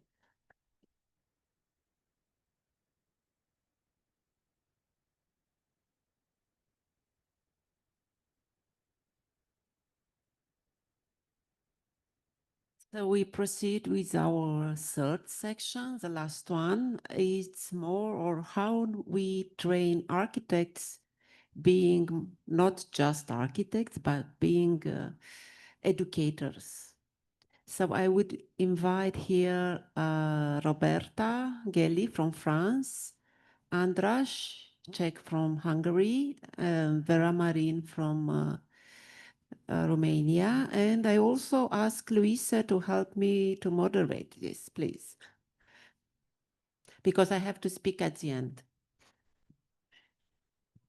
So we change the situation. Do you see? Yeah, okay. So we switch to the third session, which is about BIA. Maybe you have understood it at the moment. It B stands for Building Environment Education, and it was a process to find this idea. And we would like to talk about now about the education at universities. And I would like to present our our table. You're walking away. Okay. So we start with Vera Marin. Maybe you came to me. She's an architect. She works as an urban planner, as an lecturer at the tutorial development department of Imen Minkü University in Bucharest. She does research in urban and rural studies with a spatial focus on good governance in relationship to hopefully to space. And she's also a partner of the, as we know, the DA Architektura Association with our Mina. We hope of interesting points in your research. Thank you very much. So the title for this presentation relates to the third role of the university. And my message here today, and it will end with a call for action, is that schools of architecture can do a lot in bringing built environment education to pupils to younger students, to primary, secondary, and high schools. So let's define the third role of the university. The first role would be the one of professional training, so it's teaching. The second role is research. This concept of the third role means engaging university with issues around universities, like going out, engaging with society challenges. In the presentation I want to make is that it's not so difficult to imagine that schools of architecture can reach out to pre-university education, because schools of architecture are education. So many of the things that we do within the schools of architecture are very useful in engaging with society issues outside the university. In the definition of the third role, so we have these society challenges that I want to refer to. And if we think of the changes, especially for secondary schools and high schools, that teachers are not anymore the sources of information, but teachers in the pre-university, they are also triggered to act more like from sources of knowledge towards activators of learning. So there is this challenge that because the information is online at one-click distance, how do we learn in schools is something that we need to consider on the methods and on this new role of the teacher that has to do a lot of steering curiosity and maintaining this creativity and critical thinking and all that. I would go to the second idea that relates to the fact that in formal education, we have many times this fragmented approach with subject after subject. So you have 1 hour doing maths, then the next hour you do biology, and so on. And we could see from Sustainable Development Education Guidelines issued by UNESCO that this doesn't go well together with understanding the complexity and basically what sustainable development education is facing as a challenge is that this subject integration is somehow an obstacle. Another issue that formal education before the university is facing is that we have Gen Z and also Generation Alpha facing huge level of anxiety in relation to climate change. And research demonstrates that action and acknowledgement, like being heard and taken seriously by decision makers, is helping with this burden, with this emotional burden. What I want to state here is already into the Built Environment Education Charter that you can find on the website of the International Union of Architects. And there we already know that through built environment education, you can address these challenges. Through built environment education, you can do project-based learning in relation to reality. Through built environment education, you can have cross-curricular exercises and learning experiences. Through built environment education, it's a very good way of, we have been talking about participating and education to participate, engage, and how to steer this imagination on how the spaces can be improved. Now, to go back to the schools of architecture now, what if students that are basically training for built environment professionals What if they are exposed during their years of studies to this connection with pre-university pupils? And I speak from some experience, and I want this experience to be happening in more places and more often, is that it's a match made in heaven when you have high schoolers working together with students in architecture, because they pay attention to each other. And us going in the high schools and trying to push for some messages, we are heard. But when students in architecture or urbanism go to a high school workshop, then something very beautiful is happening. In these examples, so we had previous collaborations between the university and the Architectura in a program that is called Urban Up. And we have organized several editions of what we call Urban Up Fellowship, in which students from different universities, not just School of Architecture, they come together with teachers, teaching staff from university, and we create together workshop scenarios for pre-university. So we create together pedagogical methods to introduce these messages and to deliver them in ways that students find interesting. So we count on our students to know how to deliver these messages better for their colleagues of generation. And of course, the mentoring is not instructing.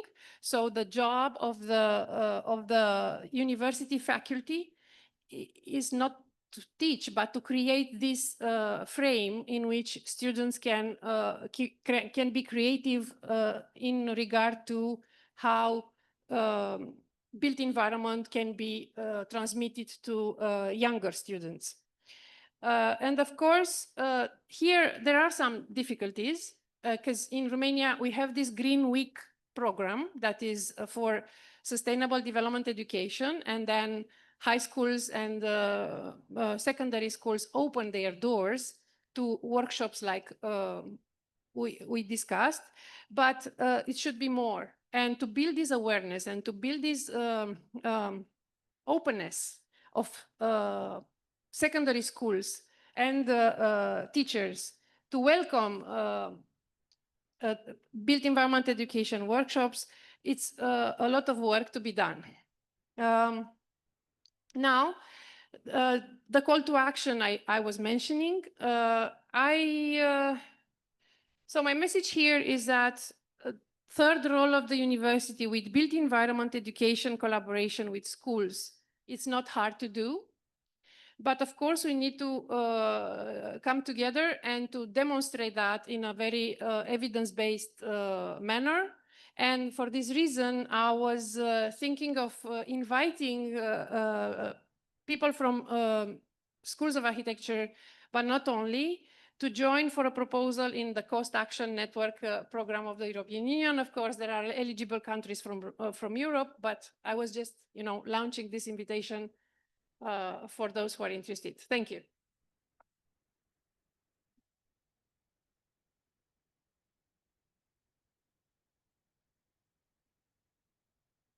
Thank you, Vera, for the interesting points of the role of the one, second, and third role. We continue with Roberta. Roberta, I would like to introduce you to.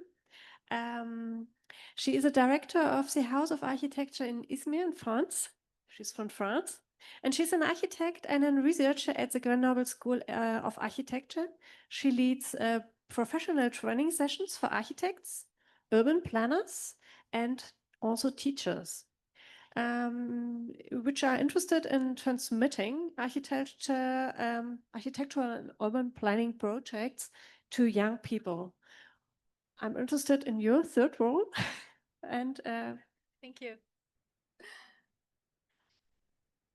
So good afternoon, and many thanks for your wonderful presentations, which clearly highlight the strong commitment of many architects around the world in built environment education in B. So I'm very glad and honored to be here to speak about the importance of professional training programs for architects and urban planners who wish to become involved in B. So I will present two training programs that I coordinate in France. Training programs in B for professionals are needed to reinforce the transmission of architectural and urban culture to children and young people, to provide guidelines for developing further activities and tools, and also to enable professionals to meet, to share their ideas and activities, and to build a network. I'm mentioning networking because in France, since the 80s, many architects and urban planners have been actively involved in B. They work full-time, part-time, or contribute occasionally to the activities of a wide range of organizations that are diverse but complementary.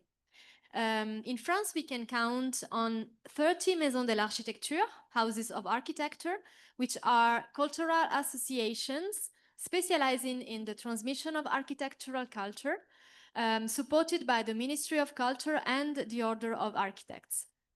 Then we have 90 CAUE, Councils for Architecture, Urban Planning and Environment, which are professional associations specialized in transmission of architectural and urban practices and local urban evolution, supported by departmental offices. Then we have 120 villes et pays d'art et d'histoire, cities and regions of art and history, which are municipal services specializing in the transmission of architectural heritage. Then 20 Écoles d'Architecture, University of Architecture. And as Vera said, they are in the list because one of their missions is to raise awareness of architecture among young people with the organization of activities dedicated to building bridges between students and children and schools. And then we have some architecture centers and museums dedicated to architecture, such as la Cité de l'Architecture et du Patrimoine in Paris. And last but not least, many others independent architecture associations like Arc un Rêve, Architecture in Vivo, Les Robins de Ville, la Compagnie des Rêves Urbains, and others, many others that are specializing in the transmission of architectural culture and in participatory activities. But despite the multitude of actors and their remarkable work, BE activities, built environment education activities, reach only 2% of school-aged children in France. It is therefore very important to train as many architects as possible in B in order to strengthen this network and increase both the number of actions and the children involved. So in this context, in 2007, the School of Architecture of Grenoble joined forces with the Maison de l'Architecture of Grenoble to offer a training program for professionals called Transmettre l'Architecture, Transmitting Architecture. Transmettre l'Architecture is unique in France. It is recognized and supported by the French Ministry of Culture and the Council of the Order of Architects, and is aimed to architects and qualified urban planners who are interested in developing BE activities. Transmettre l'Architecture is itinerant across France, as it relies a host Maison de l'Architecture that welcomes the annual session, and this Maison is changing every year. So the training can travel throughout France, reaching a large number of professionals and resonating with local themes and territorial issues. Between 2007 and 2025, 14 programs have been run in France in several cities. You can see some of them. We were in Chambéry, Clermont-Ferrand, Grenoble, Marseille, Nantes, Paris, Toulouse, Bordeaux, etc., and others. Each program is attended by 20-25 people, and to date we have trained over 400 professionals. So we are very, very proud of that. By this training, we do not transmit a method, but some guidelines which can be reappropriated by everyone and adapted to many contexts of action. So we talk about the challenges and the objectives of built environment education, the concepts, methods, and action, and also educational tools for B, the architect-teacher-children relationships, and then how to set up an educational activity and how to create a pedagogical tool. The program is built around a series of different sessions, theoretical session based on research results, testimonials from BE professionals, manipulation of tools and resources, and time for designing a pedagogical tools by working in groups, and also, of course, exchanges between professionals. So how do we work? After the contact of the host maison and the program design, we launch the call for applications, and a selection is made to create a coherent group with shared objectives and expectations. Then the training begins. It takes place in 2 sessions of 2 days with a total of 28 hours of training. The inter-session period is used by trainees to their work group. And then at the end, a questionnaire is distributed to evaluate the experience. For the last 3 editions, the scores were very high, between 8 and 10 on a scale of 10. So we are really happy about that. So for the assessment, I can confirm that this training program meets a real need to improve skills in built environment education, and have encouraged many architects to be full-time engaged in B and to join many cultural organizations in France, but also abroad. Another category of trainings is designed by the Maison de l'Architecture de Grenoble for the members of the others Maison de l'Architecture. So they employed architects or the architects that are engaged in their educational activities. These are internal programs, shorter than Transmettre, and highly practical because they are focusing on topics such as founding or effective classroom intervention methods or a specific BE project. On average, approximately 50 architects participate in this training each year for over a decade, and many maisons are still demanding them. To conclude, I hope that in the future we will be able to spread these trainings beyond France's borders in order to reach an ever larger number of architects, developing an ever bigger built environment education network. Thank you.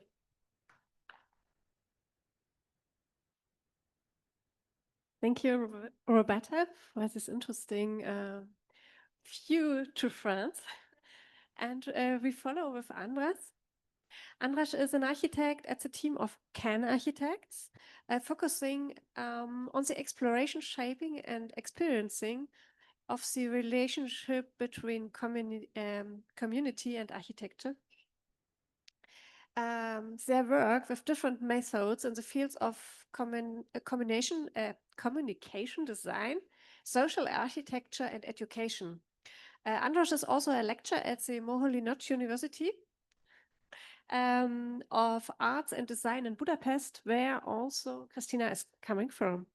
So thank you for the second point of view.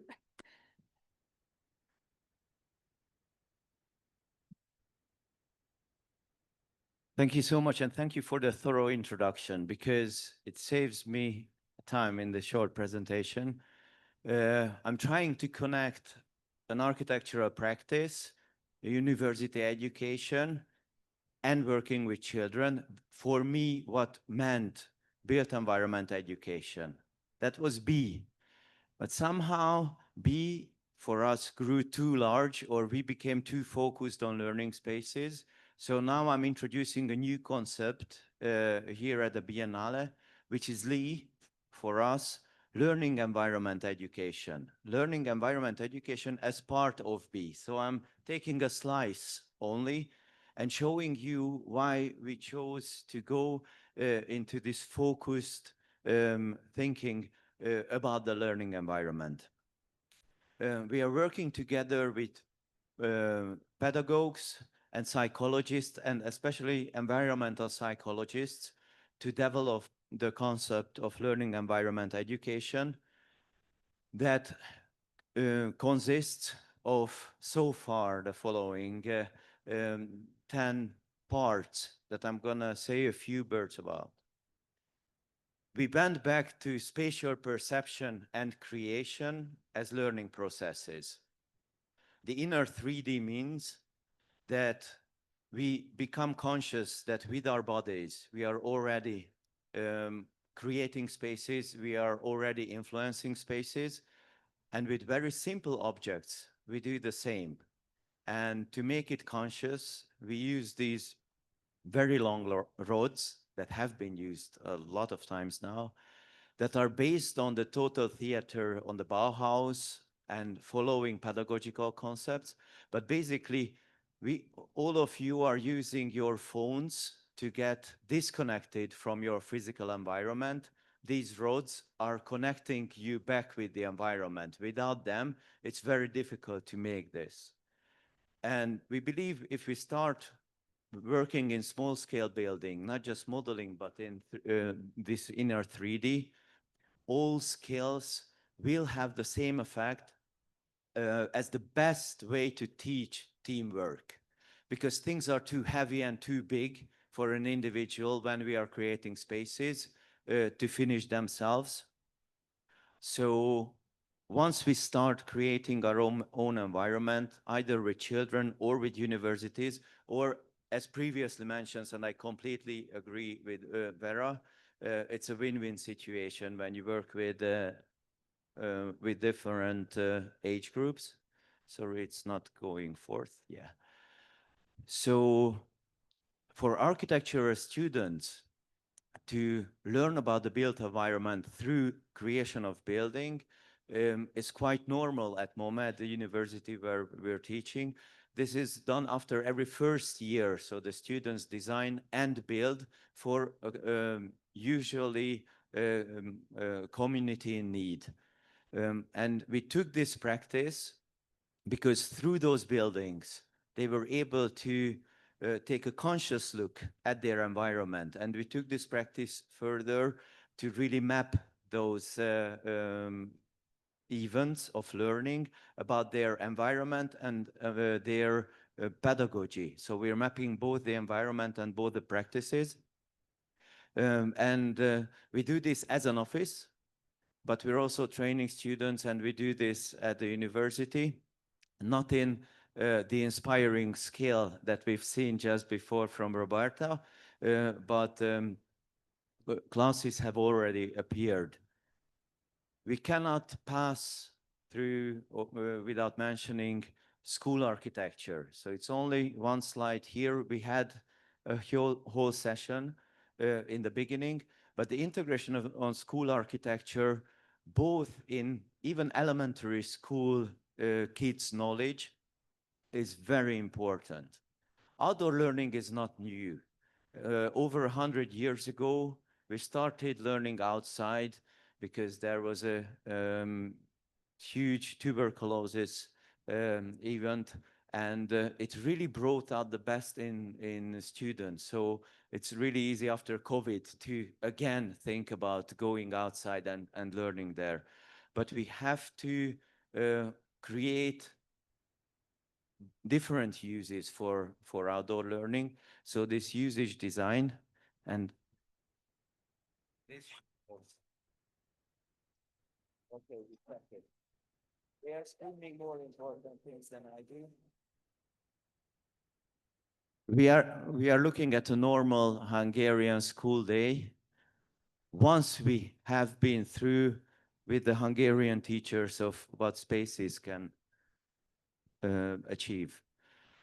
We are training professionals in conferences. We had the first outdoor learning program, the Free to Learn conference with over 150 teachers from around Hungary, where they can really try out physically examples that others are doing and learning.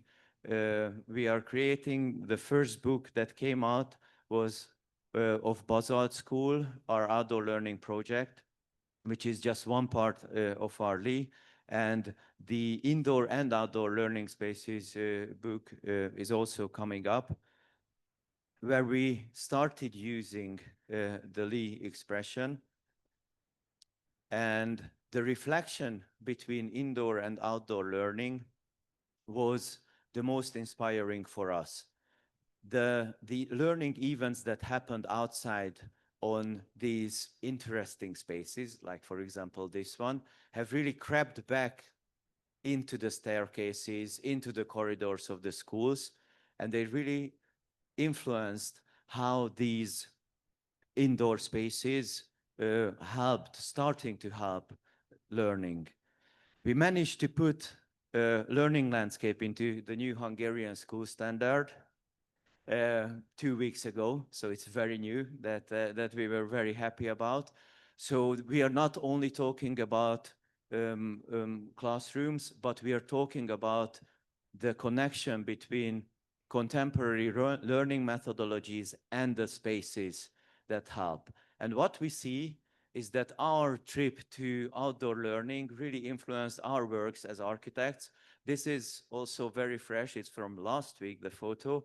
It's the complete change of a classroom into a learning landscape at one of the most prestigious high schools in Hungary, where they started really using the room actively due to the forms that we first only dared to try out outside with the teachers and the students together. So I hope that in this triangle, you felt something of Lee, and you saw why we had to focus. It was still maybe too long. Thank you very much.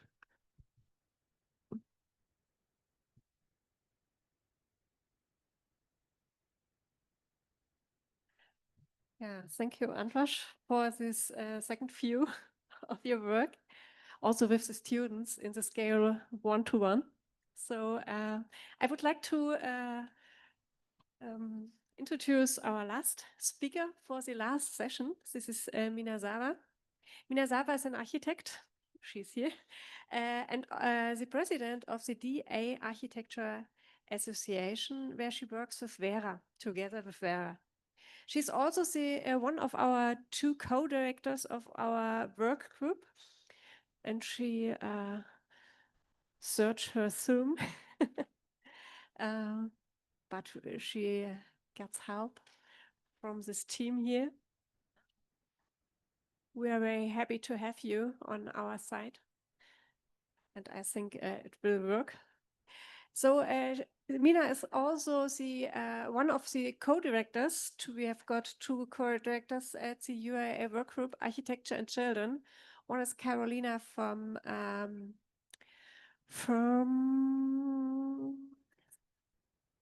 Costa Rica. Thanks a lot, from South America, from Costa Rica. Nice greetings to Carolina Pizarro. And she's the double head of our work group. The other head is Minazawa. And she now presents her presentation. The technology is not helping, so. But I can speak freely anyway, without the pictures. Actually, you saw a lot of pictures from our colleagues, and the pictures I wanted to show you are actually pictures from other projects from all over the world. We have this award every 3 years called Golden Cubes, the UIA Golden Cubes Awards.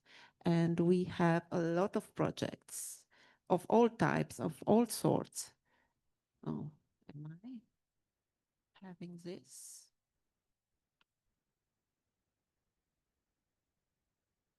Okay. So I will stand. So every 3 years, we collect projects. And these projects are a full range from projects from people doing participative design to people doing workshops of architectural awareness with children, also with books, also with toys, and with a lot of websites and audiovisual tools to mediate architecture to children. And after so many years of doing this award, we realized that we need like a document to help people doing these activities to advocate their own work, because most of them are very enthusiastic people. Most of them are architects or people working in the field of arts. And even they are doing projects in Japan or in Peru or in Hungary or in Nigeria, actually they relate to the same things. And somehow children are on the same page when asked about what kind of environment would you like to have, in which environment do you feel well, and how we would like to see the future world. And as we are here in the future exhibition, I think the name of this exhibition is Future is Now. So it's very appealing to children. We wanted to help people doing built environment education have this tool to advocate their own work.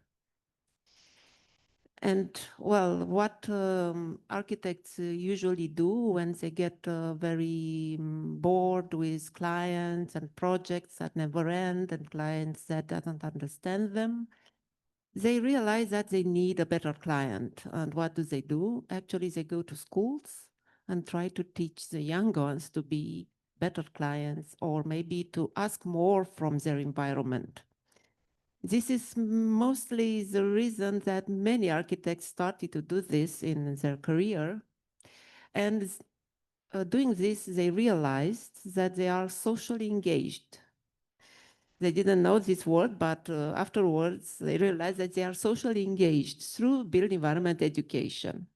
And here we have two pictures. One is from Romania with the kids explaining their future cities, and the other is from Egypt, from a workshop with children that came from Syria, and they were helped to understand the Egyptian context through the monuments that are similar to the Syrian ones.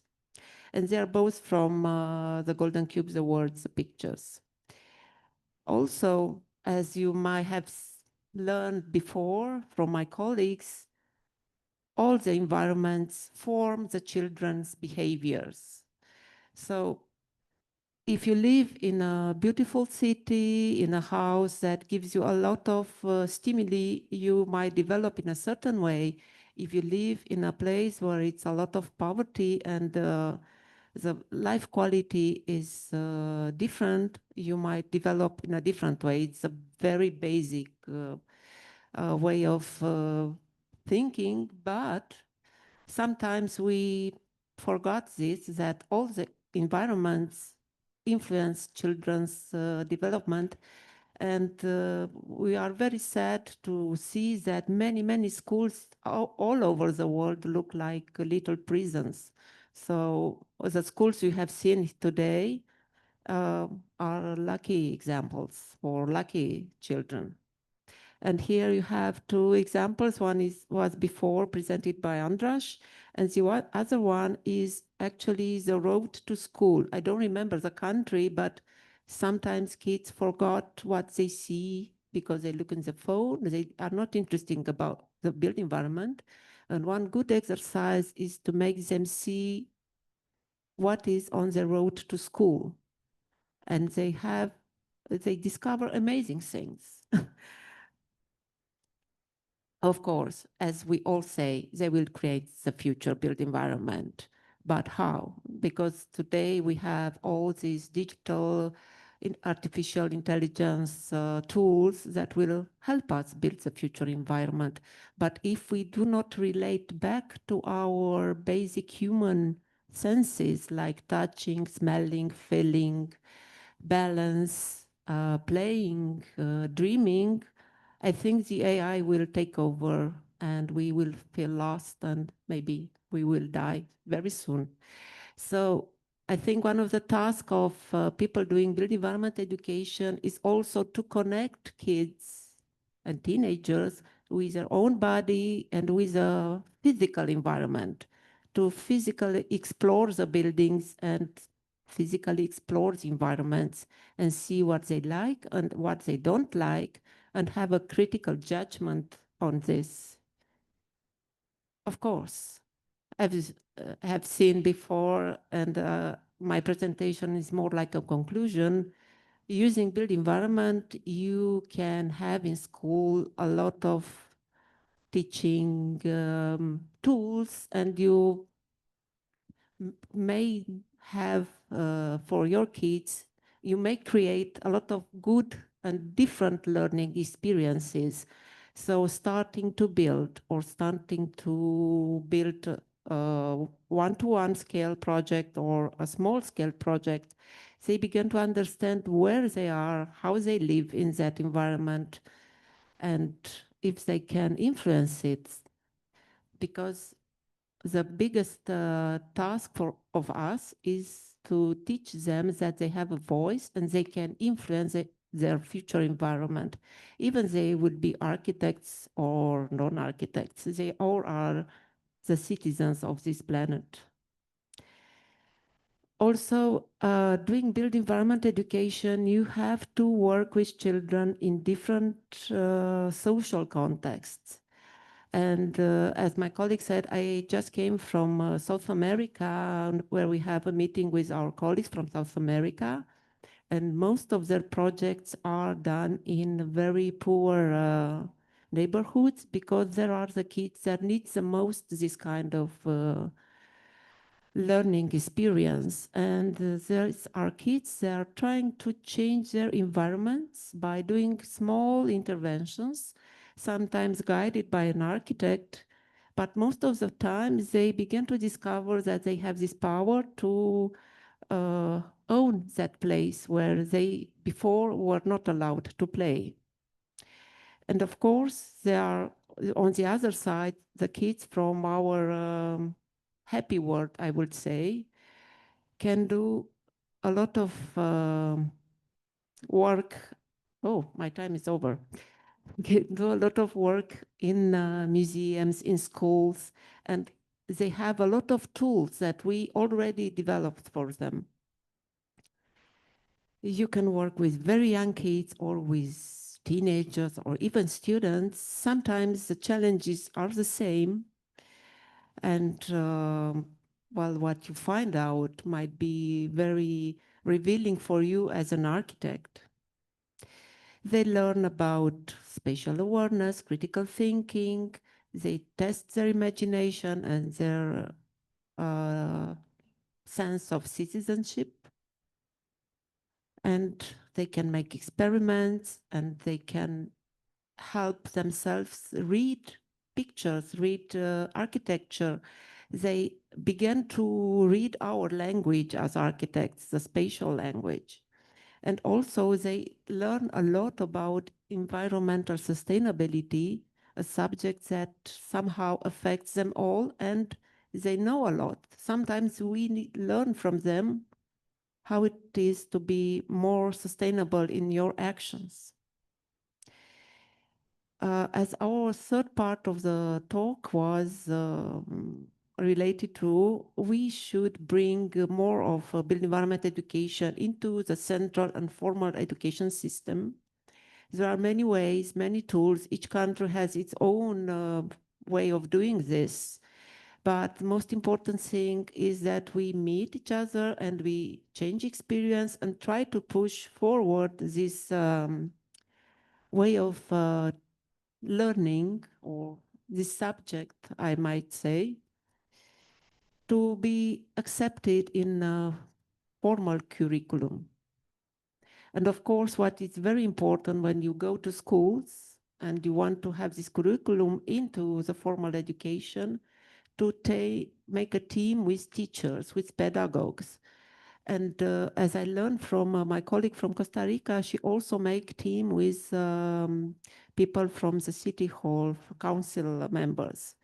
So you can train teachers, architects, and even people working in the decision-making area, the city hall, to work with kids and also to do participative design together.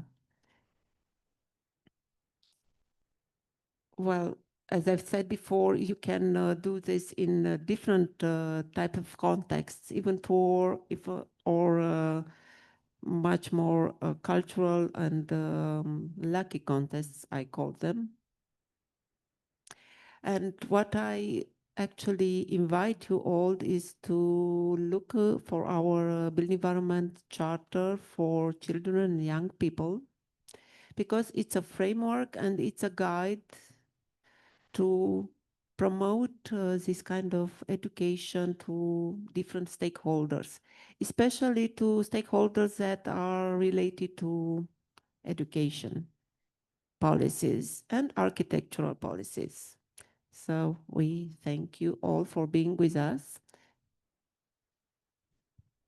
We have to thank you. Yes. I would like to ask to come to our table, so maybe Mina is able to give more information about her projects.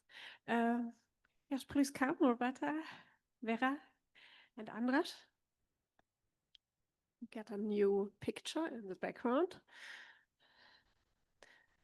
hopefully.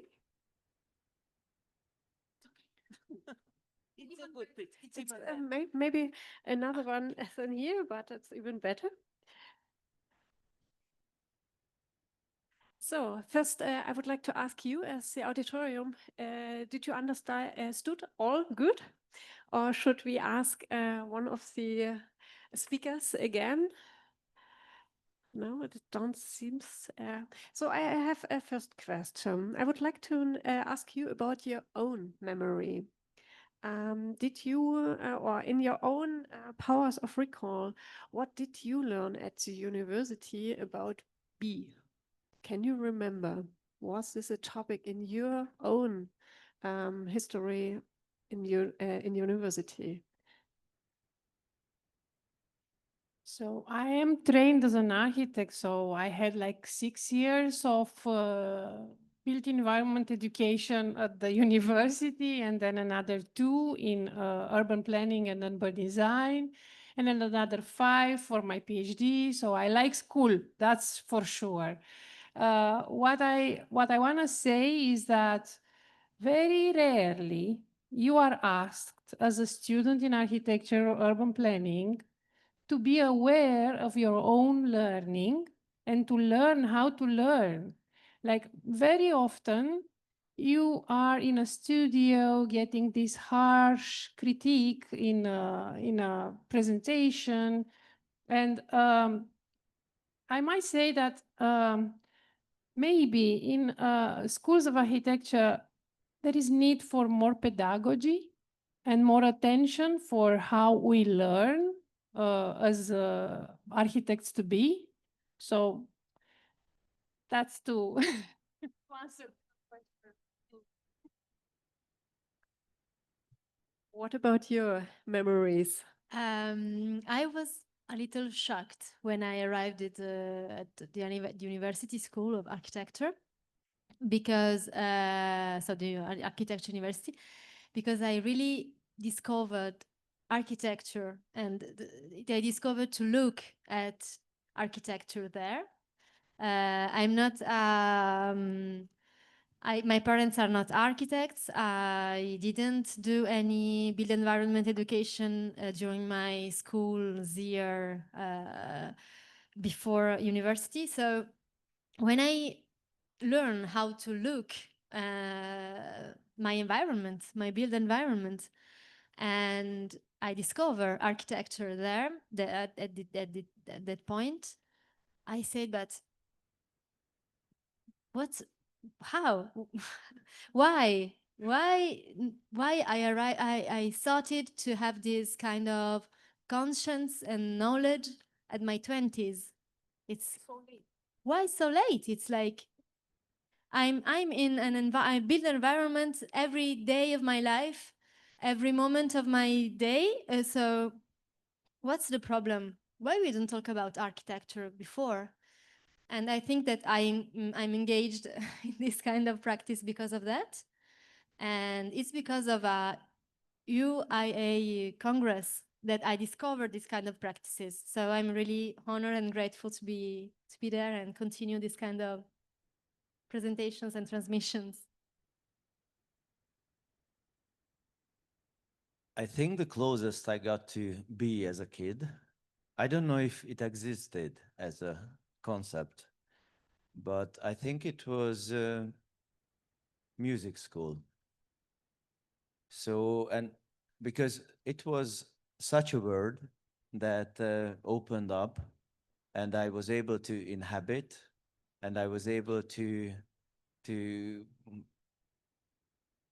like use better in my everyday life. Like I listened to music before as well, but it completely changed the way I listened to music afterwards when I started playing a bit.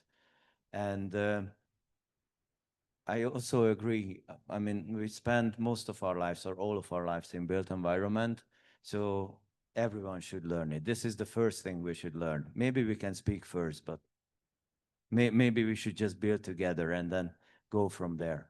So when I realized that as an architect at university, this scope opens up, then I almost immediately had a feeling that I want to go into a direction. Like I love architecture, I love designing, and I don't want to leave that, but I want to go in a direction where I can open this world up to children.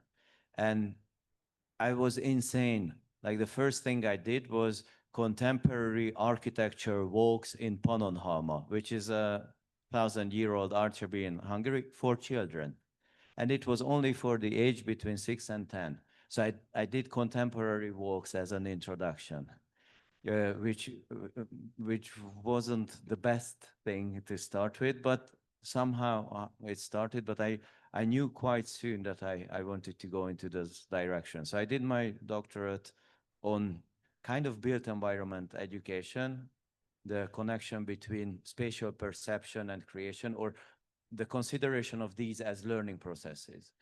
And immediately when I started that, it was too theoretical, so I had to go in and do it with children as well. So, but it came from the experience of how music opened up the musical world. Your question was, what was our first encounter with architecture or with FB. with B? Actually, we didn't know about this. Okay, it hasn't no part at your education. No. At As university. all of you said, we just arrived at 18 years old in the School of Architecture because we were fascinated by architecture, but we do not know anything about that. So it was a constant discovery for 2 years of all the architecture of the world. And then a constant sadness that nobody understood us. What we liked was, well, it's just a building. And, you know, it's a joke that when you travel with your architect's parents, they began to touch things and smell and everything. So my kids were a little bit annoyed sometimes traveling with us. But I think they began to understand this, and now they are both studying architecture, maybe upset, I don't know. So it's good to have B at the university today. And my next question is, what exactly changed in this way? What changed in the way you can deliver B? And if yes, which topics, which focus areas do you teach now when you're in contact with your students? Topics. We take the same order, yes? So I, for years and years, I had this course for the first year students in urbanism, and it's called Institutional Frameworks for Sustainable Development.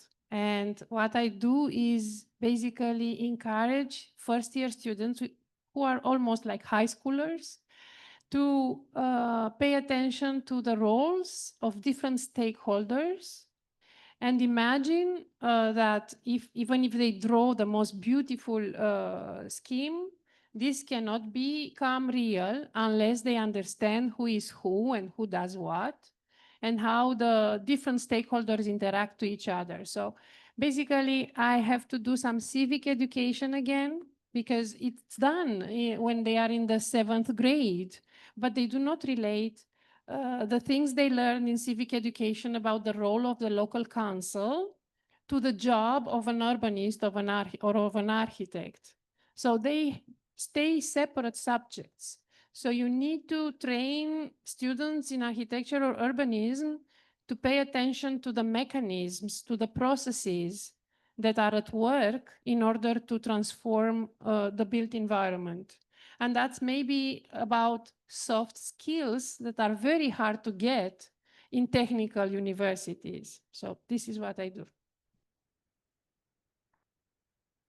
I did my research on the evolution of the professional practice of architects in France.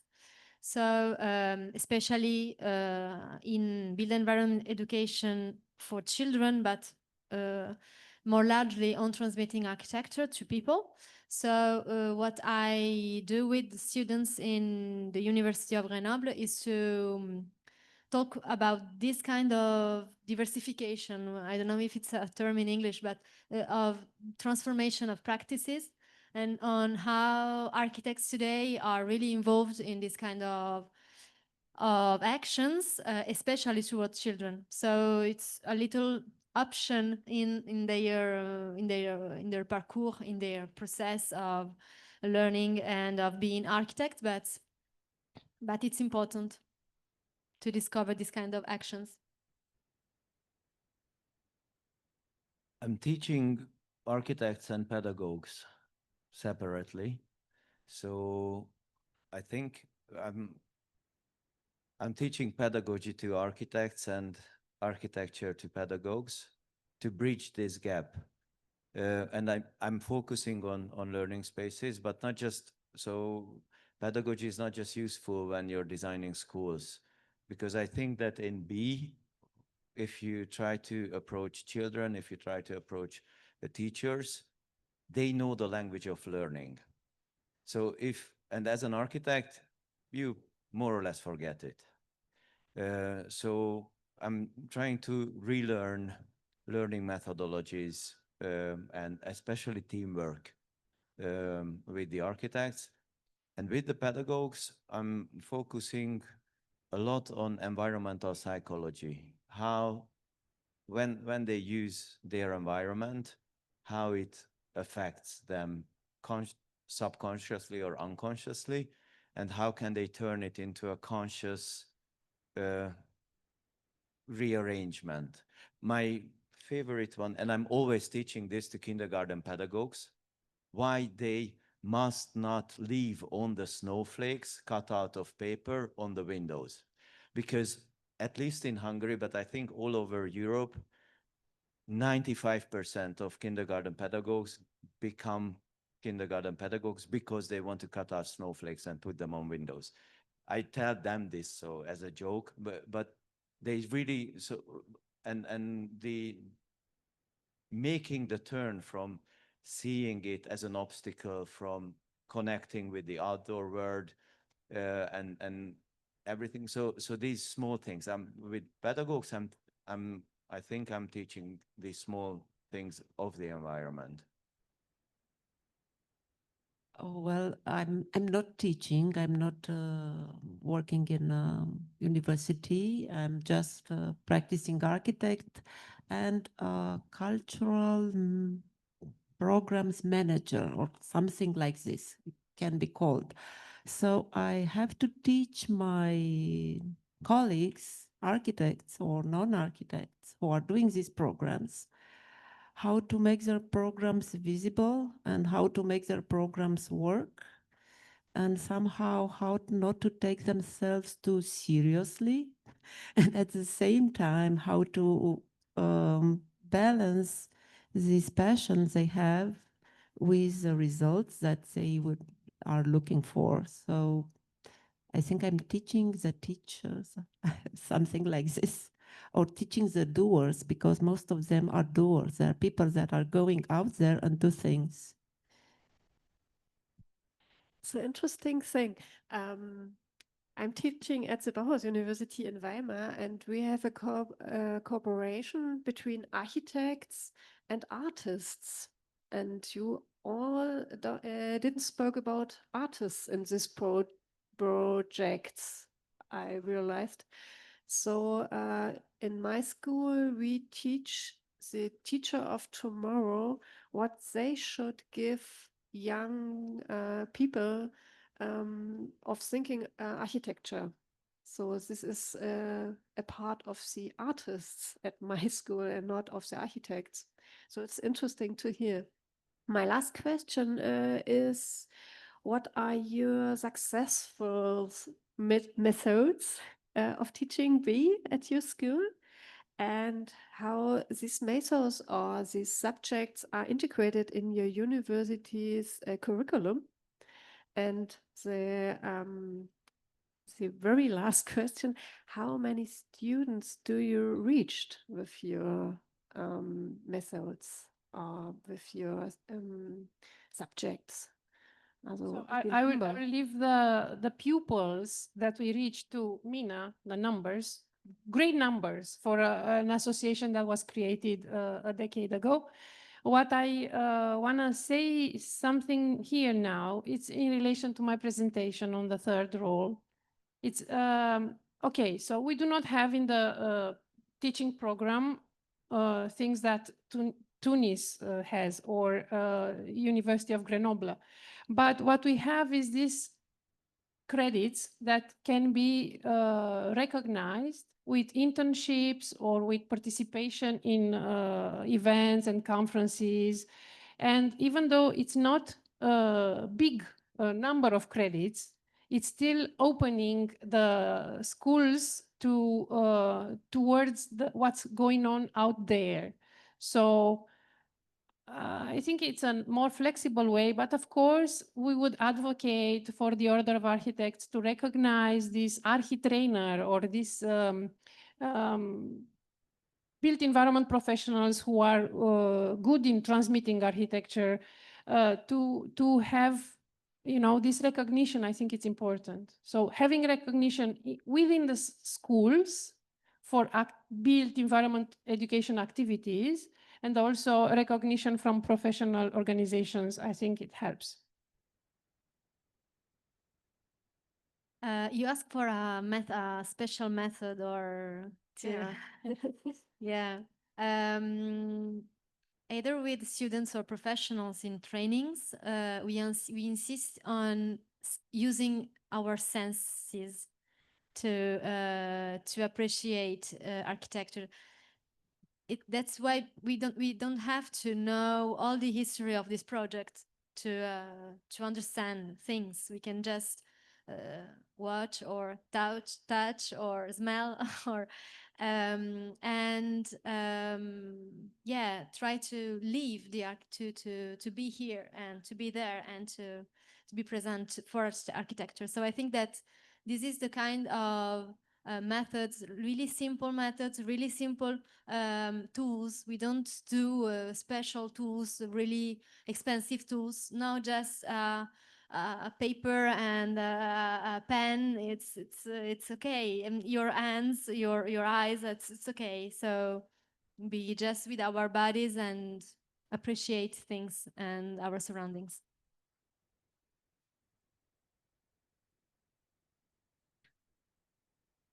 I think that Godzilla was right, and size matters.